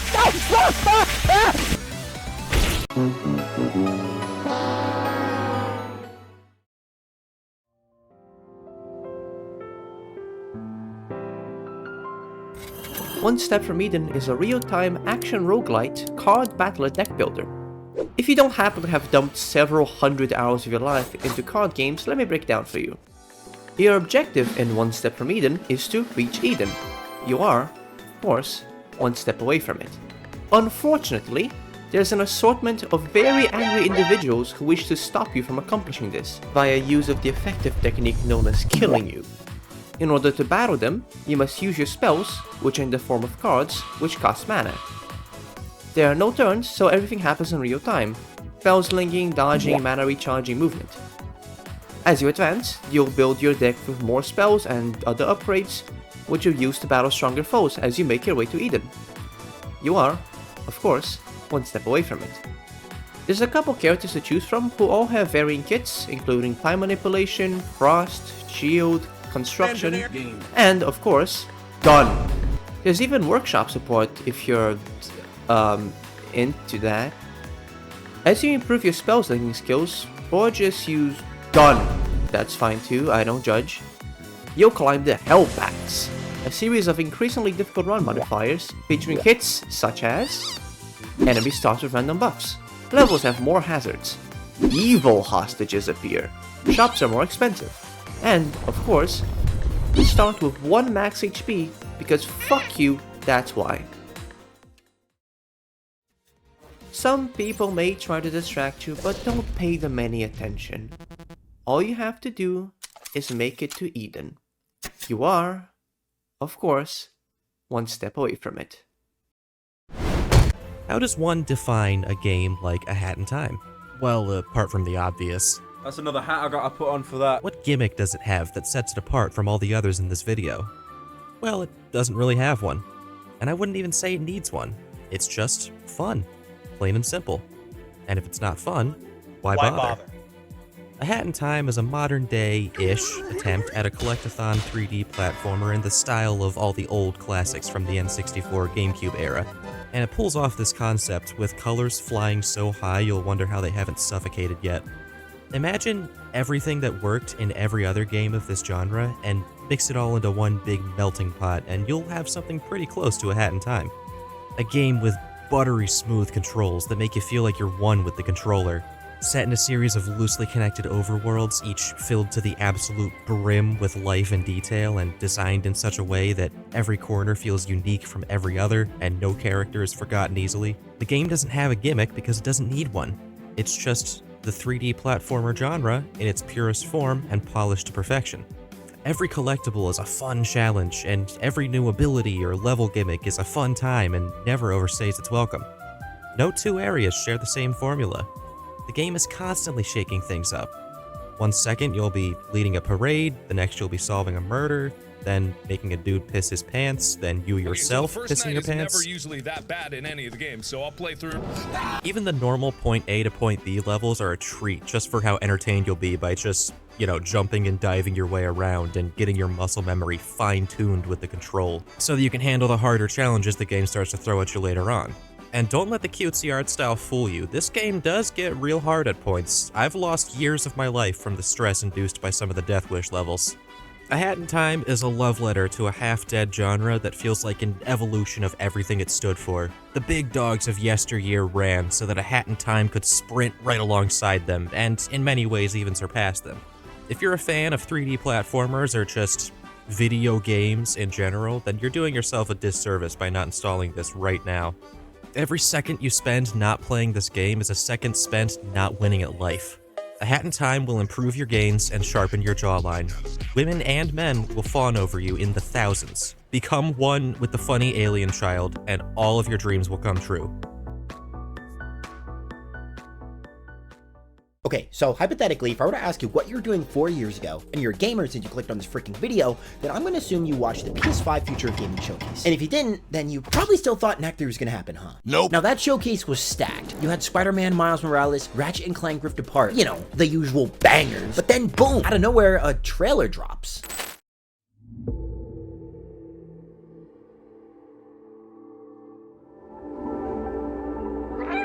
People were like, are we actually playing as the cat right now? Yeah, and it's one of the most emotionally impactful games I've ever played in my whole life. A la Stray.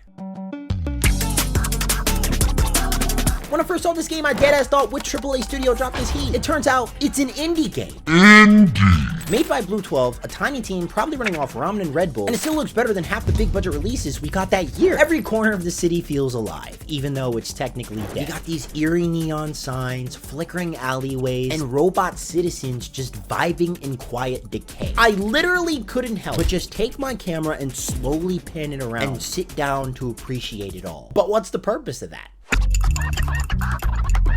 You're not here to overthrow the government or punch a god in the face, just a tiny little stray cat that fell into an underground city and forgot what the sun feels like. But the game flips that on you, because as you move through the place, you start to change. Because you're so small, the world just becomes your playground. Ledges, neon signs, it's all a part of your route. And even though the world wasn't built for you, you still adapt to it and what remains of it. And from a gameplay perspective, there's something hella powerful in that. Like, are you kidding me?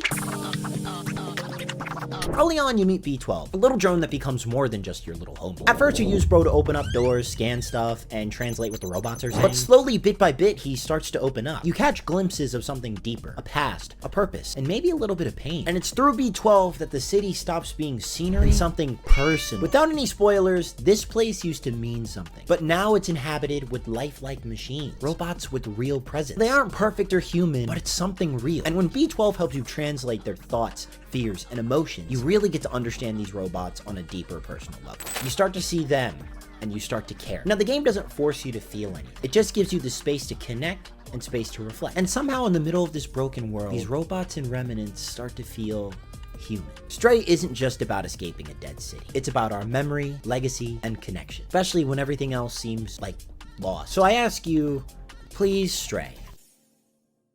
Get your head out of your shell and listen up. Another Crab's Treasure is a beautiful, fun, goofy-ass game where you play as a rambunctious sea creature named Krill. You're a hermit crab, and the goal is to traverse the ocean floor while bashing and stabbing your way through corrupted crustaceans and fishy flounders who are looking to shuck you into Davy Jones's locker. This all starts because the loan shark confiscates your shell while in the tide pool and creates a rift in your everyday life. The only way you can get your shell back is to retrieve the treasure of the sea. This sets you off on an amazing journey, so let's plunge into what really makes this game swim. Another Crab's Treasure is by far the most wholesome Souls-like on the market, created by an incredible team in Aggro Crab. The movement is fluent with a gliding swim system, dodge rolling, and grappling hook combo. The combat is interesting in that Krill can use different shells, which have varying stats and special abilities to defeat enemies and bosses alike. This includes but not limited to tennis balls, shot glasses, soda cans, boxing gloves, a baby head, Among Us guy, and a gun. This truly has one of the best level designs I've come across, filled with secrets and items to find and collect. All of this mixed with a captivating story which introduces a quirky cast of underwater creatures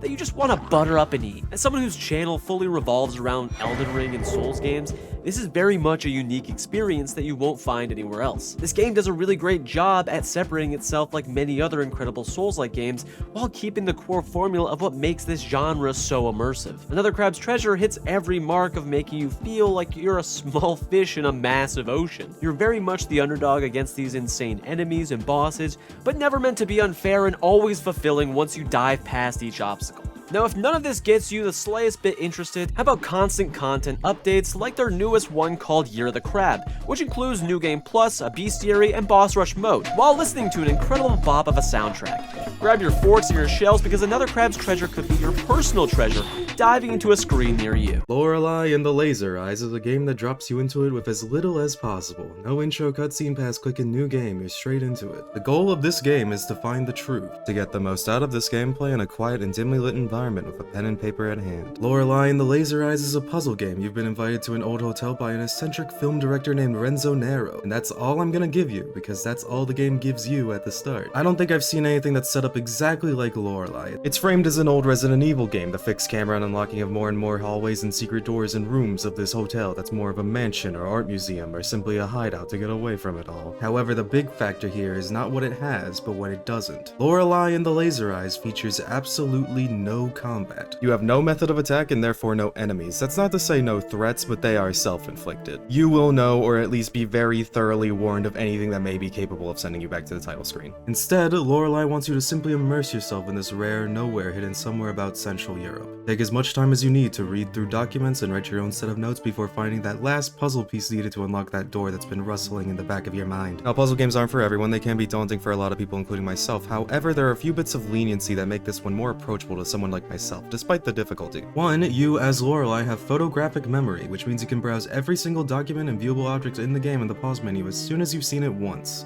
2, everything the game possibly expects you to know is given to you. This puzzle requires knowledge of zodiac signs, well, right next to it there'll be a book explaining zodiac signs. Prerequisite knowledge will not be an issue. 3, a lot of these puzzles follow the same format. The answer to a good amount of these will either be 1847, 1963, or the occasional 2014. If something seems off, you can try working backwards and plug one of these into whatever you're looking at and maybe get some more data if nothing else. And 4, again, you got the whole place to yourself. Take all the time you need. There's no Mr. X or Nemesis walking around. You can set your controller down for 2 hours and you'll probably be fine. Remember to keep notes and screenshots ready and to have fun. I've been aware of Unravel since I saw a clip of the reveal at E3 2015. Seeing how nervous yet passionate Martin Celine was for this project during his presentation made a strong first impression on me. So of course I was more than down to give the game a try when I saw it on sale in a bundle pack with its sequel on the Xbox store. That passion I mentioned before really shines through when playing the game, because going through it I could feel all of the hard work that went into every gorgeous looking level and all the puzzles they give you to solve within them. Everything is built around your limited movement, the restriction for which is different in each game. In the first you have a set of checkpoint tethers that you can only go so far from before you run out of yarn and have to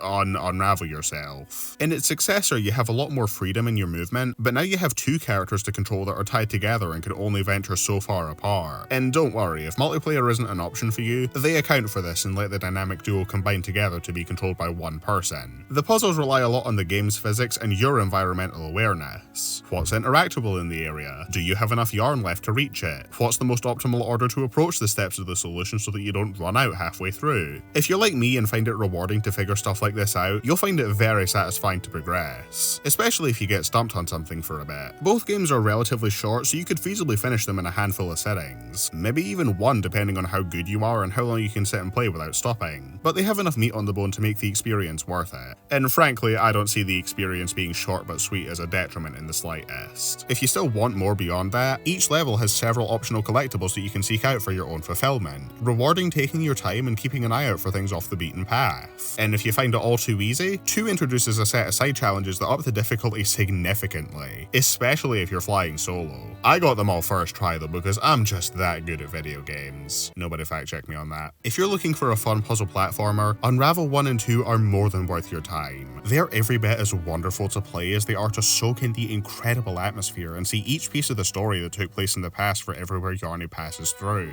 They're labours of love oozing with charm, and I'm so happy to have finally played them. There are a few particular terms that we, as gamers, always use when describing how a shooter's guns feel. Typically, the guns feel crunchy, satisfying, visceral, maybe punchy or kinetic. In Strange Scaffold's breakneck first-person shooter, I Am Your Beast, all those words apply. But the game's feedback is singular. Its chunky hit markers and momentary stutter when you pop an enemy draw your attention to that unique feel, like a golf ball hitting an aluminum baseball bat just right. Every shot reverberates out of the game like you really fired that gun, and the recoil is rocketing up your arm. I Am Your Beast captures you in a feeling, and empowers you with puzzle box-like level design that sees you becoming the ultimate speedrunning Rambo. You have to carefully route each stage, figuring out the most effective way to clear a path through the military contractors closing in from all sides. Figuring out the grisly order of operations, oftentimes involving a dropped beehive or an exploded oil drum, requires great situational awareness and practice. You'll run and rerun stages, not just to see your fragile protagonist to each level's exfil point, but to watch your score and rank climb. Strange Scaffold crafted an explicitly arcade-like experience that'll have you and your friends swapping notes about the best path through each stage, while gloating as you trade high scores throughout. But the game doesn't feel like it has to be played as a quote-unquote just one more run rank chaser. Because its severe gun feel is so strong, the level's so quick and ingenious in the snap decisions they force you to make, there's more than enough justification for seeing the game through casually. And yet these points of praise feel so awkward in the context of I Am Your Beast's story. Like with all Strange Scaffold's projects, the game is fiercely political. Beast in particular is concerned with the military-industrial complex. The game trades on tropes you've seen before, sure, but they're in service of a more socially aware narrative than you'd find in Beast's AAA FPS peers. We won't spoil the story here, in large part because this is a bite-sized epic, perfect for a Saturday afternoon. Like all of Strange Scaffold's projects, I Am Your Beast is a concise experience that plays out its core idea and takes a bow before outstaying its welcome. Beast director, Xalavier Nelson Jr., is a true visionary in the gaming industry, leading Strange Scaffold to prominence by releasing a new game every few months, rather than every few years. Strange Scaffold is truly among the most exciting teams to follow, as your attention is rewarded so often with singular experiences that just do not exist elsewhere. You really couldn't ask for more from a leading voice in the indie space. Tremendous creativity, sustainable development, and meaningful storytelling. This is the Strange Scaffold hat trick, and I Am Your Beast exemplifies that. Come for the unforgettable game feel, stay for the studio's vision, and great practices. Have you heard of the Messenger? Yes! Maybe I should stop asking that question.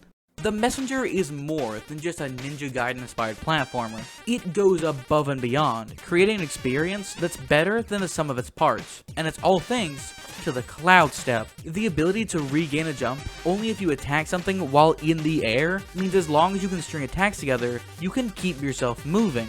Eventually you can get the wall climb, glide, grappling hook, and much more, all of which amplify the ways you can maneuver around obstacles. You are quite literally juggling yourself, going from room to room without even thinking about what's coming up.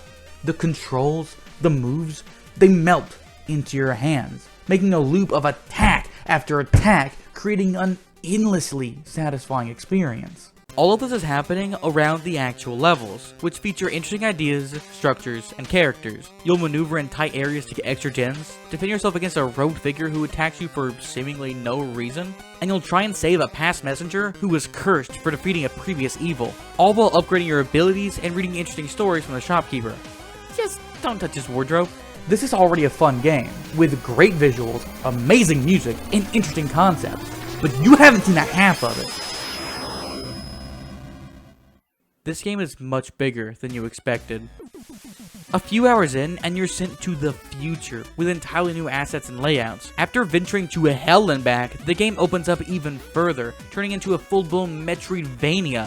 From here, you'll explore sky islands, fight dragons, solve puzzles by taking things from the future to the past. I don't even know what this demon dimension is, but it's here and it's awesome! You'll be traveling back and forth from the past and the future at will, and you'll become the messenger. You are the messenger. I am the messenger.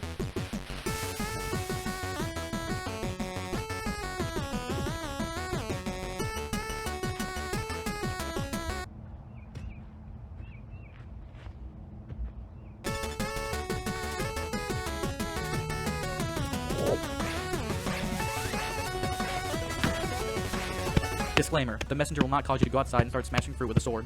Unless it does. But that would be awesome, because it's the messenger.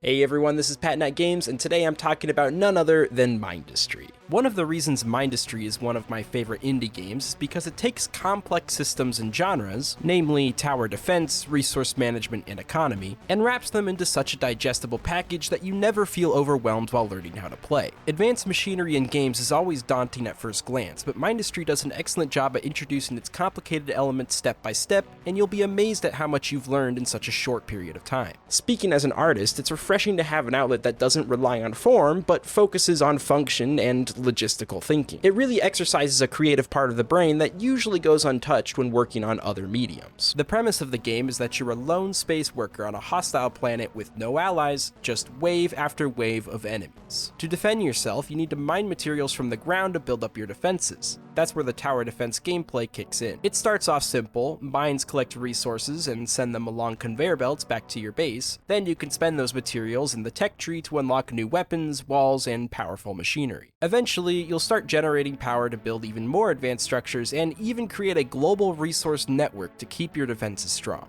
But there's a catch. You're still one person defending one territory at a time. While you're holding the line on one front, another defense across the globe can come under attack, which really incentivizes you to fortify your defenses before moving forward. There are tons of different environments, each offering unique resources and challenges, really pushing you to maximize efficiency. The multiplayer in Mindustry is fantastic. Since the game allows you to spawn your own army, you can engage in a sort of tug of war with another player until someone's defenses break down. And PvP isn't the only way to play, as there are plenty of cooperative modes thanks to the workshop and its ever-growing library of maps and scenarios. One of my favorite workshop maps is the battleship Iowa, where you face off against heavy defenses and non-stop enemies on a rather narrow playing field. It's relentless, and you just keep throwing yourself at it until victory is found. If you ever find yourself struggling to come up with your own machinery designs, there are tons of active multiplayer servers constantly running, filled with all kinds of creative machine setups. When you wrap all of that up with a clean, visually appealing art style and alienating synth music, you get a game that's nearly impossible to put down. You need to play Mindustry. Thank you, Sten, for hosting, and huge thanks to all of you for listening and donating towards a great cause.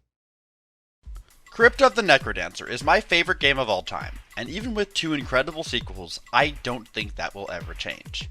Just like so many other indie games, our story begins with a game called Rogue. But what could possibly make a game that old so important?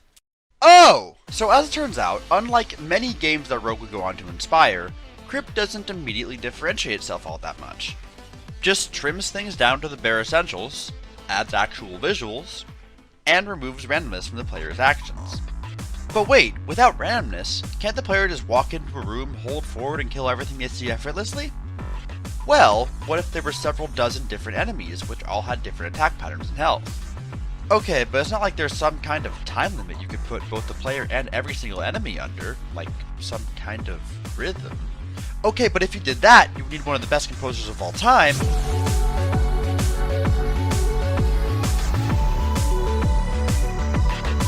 But you didn't think just one composer was enough, did you? Because this game doesn't just have one soundtrack, it has 9 of them, and that's only including the ones in the game officially.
And so, all these elements come together to create a gameplay loop that's as addicting as it is brutal.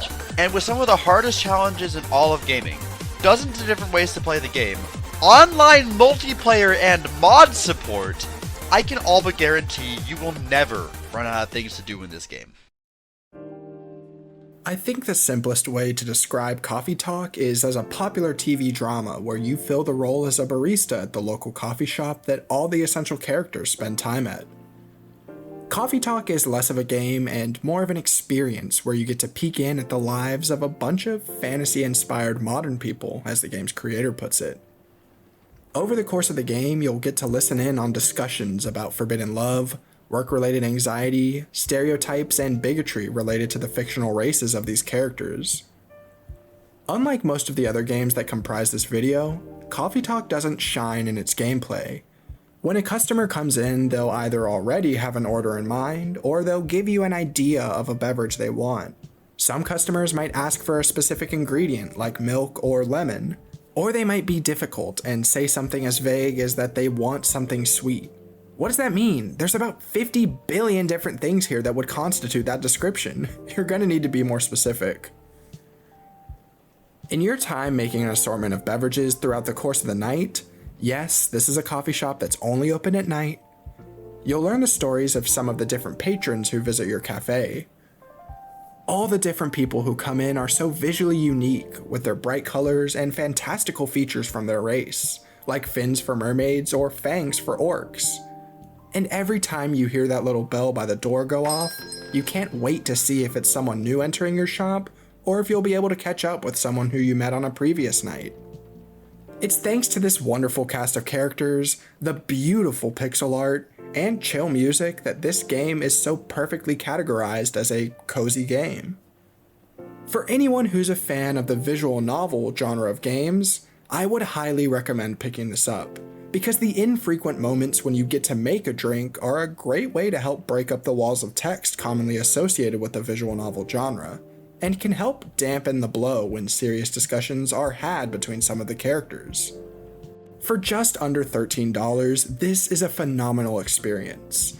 Although Coffee Talk isn't nearly as popular as some of the other titles in this video, it deserves to stand right alongside them to showcase the talent, passion, and creativity of indie creators.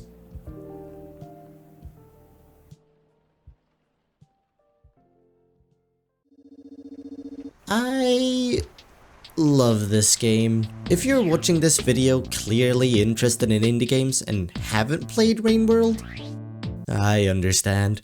This game is rough, dude. The last thing it does is care about you as a player. Listen, you play as this little creature called a slug cat, or skug if you will. And your goal is to... well, you don't know yet. Find out. Explore. Oh, but it's not that easy. This world functions in a way where you, my friend, are not the main character. You're simply put in an open world that simulates what's essentially a real and functioning food chain. Every room in the region is active at all times, and every cycle each creature goes off to do their own thing. If it's hunting food, trying to avoid being the food, or if it's being an asshole in general. The game doesn't revolve around you, and I think that's amazing. You have to make it through, try to find a purpose, try to find anything. You'll scavenge for food, run for your life, get out barely alive and die many a times.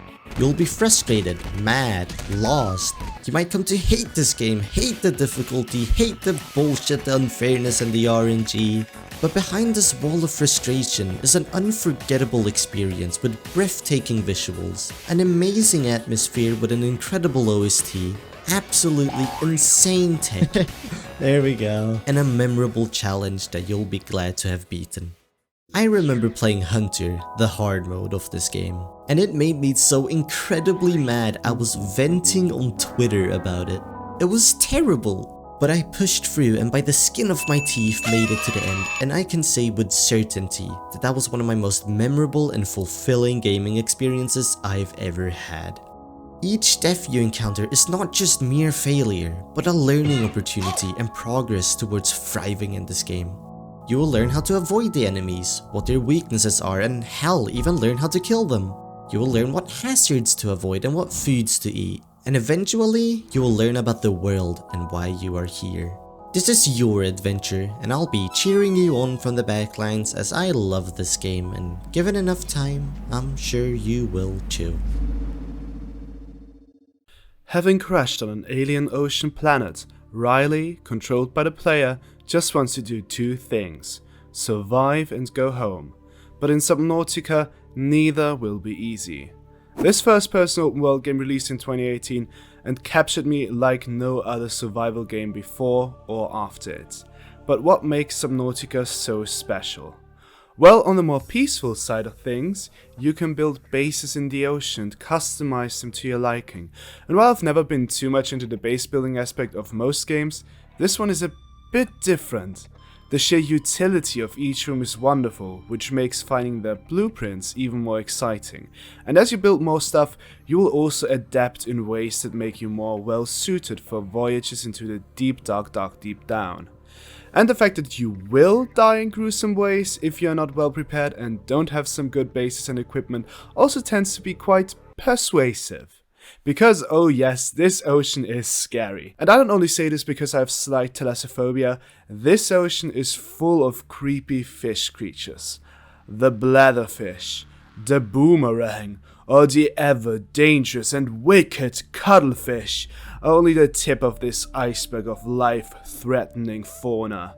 No, but seriously, there are some real dangers in the ocean that do not look like they have a VIP membership card for Super Weenie Hartunia. I just don't want to spoil what you can find down in the waters. I want you to reap the rewards of exploration yourself. The atmosphere and sound design really drive home the point that you are all alone, yet always watched. You feel isolated, yet always in danger. You feel absolutely scared right to the bone. But you adapt. You have to. You get smarter, you get faster, you get to know the ocean like the palm of your hand. So, while staying at the surface might suffice at first, at some point you will need to look further below. But underneath await the darkest depths and forgotten dangers, and your survival will very much not be guaranteed. So when you hear the call of the void below, will you answer? Furries in a depressing small town, I guess. Night in the Woods, a game about a college dropout named Mae Borowski returning to her small town of Possum Springs and experiencing all the things that college dropouts like to experience. Hanging out with childhood friends, drinking too much and throwing up tacos, finding severed arms on the sidewalk, arguing with their parents. Wait a minute! Yesterday wasn't taco night! Okay, maybe it wasn't, but it was a night full of existential dread because this game sure loves to go head first into the mental headspace of its characters and its story, and that's just one big reason why I love this game so much. Since the gameplay is nothing to write home about since it's mainly just a walking and talking simulator, the game more than makes up for it with everything else. Its gorgeous and very distinctive art style, its melancholic but catchy soundtrack, and like I mentioned before, its strong writing and relatable characters, especially the ones that are going through the problems that can happen in small rustic belt towns like Possum Springs. If you ask me, the game does an excellent job at showcasing the different sides of the main characters, and how their internal struggles affect the people around them. Like Bee's feeling of being stuck in her dead-end job in Possum Springs itself, or Greg's feeling of not being good enough for his boyfriend. But of course, the game has a lot more to say about the main character, Mae. She is the main reason to play this game, and watching her reconnect with her old friends in both good and bad ways, and having the player slowly unravel the mystery of why she dropped out of college in the first place is such an emotional but fulfilling ride to go through. And experiencing her story when I first played this game when I was 15 was something that really resonated with me and made me fall in love with these characters and its world. It's a game that knows how to handle its subject matter about mental health and growing up, and writes characters that feel genuine and real to complement it, even though, on surface level, they're just silly little animals being gay and doing crimes. The way I see it, nobody in this game is perfect, and everyone has their flaws. But being able to go through a story that showcases these flawed but lovable people, and even through their toughest times they find a way to work it out together, is something that really connects to me. And it's what ultimately brings the game's main quote all together. At the end of everything, hold on to anything. When you feel like you're at the end of your line and everything is crumbling around you, please hold on to anything. Friends, family, hobbies, anything to keep you going and being the best you. Also, Greg rules, okay?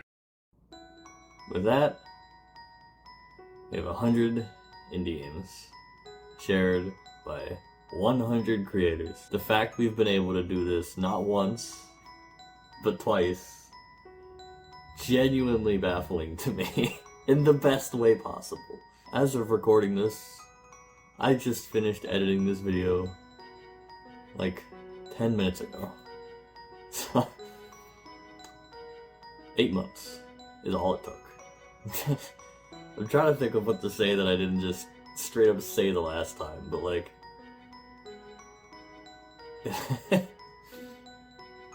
I feel like it all still applies.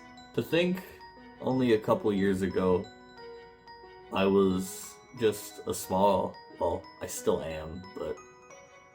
I was just a guy with ideas and nothing more. Now here I am, organizing projects like these that would have sounded like nothing but a dream if you asked me like a couple months ago.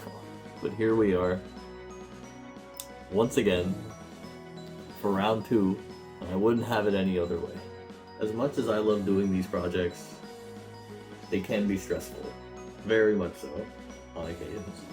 While this is something I would definitely like to revisit at some point in the future, I'd like to take a bit of a break from them for a while to focus on my own personal stuff. That aside, even though this video is out now, I do still have some special plans to help promote this event. You may be wondering, Sten, what's the goal this time? Because there was a donation goal before, and that donation goal was for this.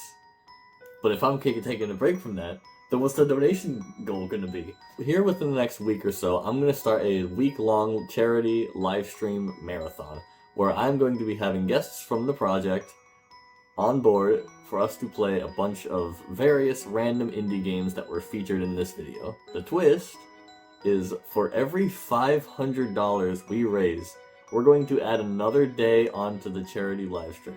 So kind of like a subathon, except instead of subs, it's money for charity. This charity stream marathon could go on for a week, could go on for 2 weeks.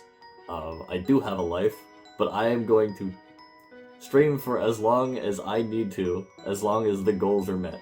So, if that's something you want to see, donate to NAMI, and if you want to see more live stream, or even just want to be a nice person and donate to charity anyway, then you can find a link down below where you can donate however much you want. No one's obligated to donate anything.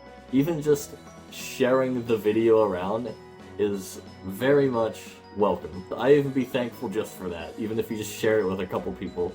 The more eyes we get on this, the more money we can raise for mental health, which, as you can tell, is very special to me. Otherwise, I wouldn't have made these projects to promote them. Currently, at the time of recording, there is no date set specifically. It should be within the next week or so, but I will be making a community post on my YouTube channel, as well as probably on like Twitter or Blue Sky or whatever. So keep an eye out for that. That said, I want to thank you for watching. I want to thank every single person that played a part in this, whether you were a presenter, whether you were an editor, whether you're the thumbnail artist, even if you did something small, like provide some footage, or just give some like general tech support or advice, I want to thank you. This project would not have come together as well as it did if it wasn't for you. And especially, thank you, Loganiel.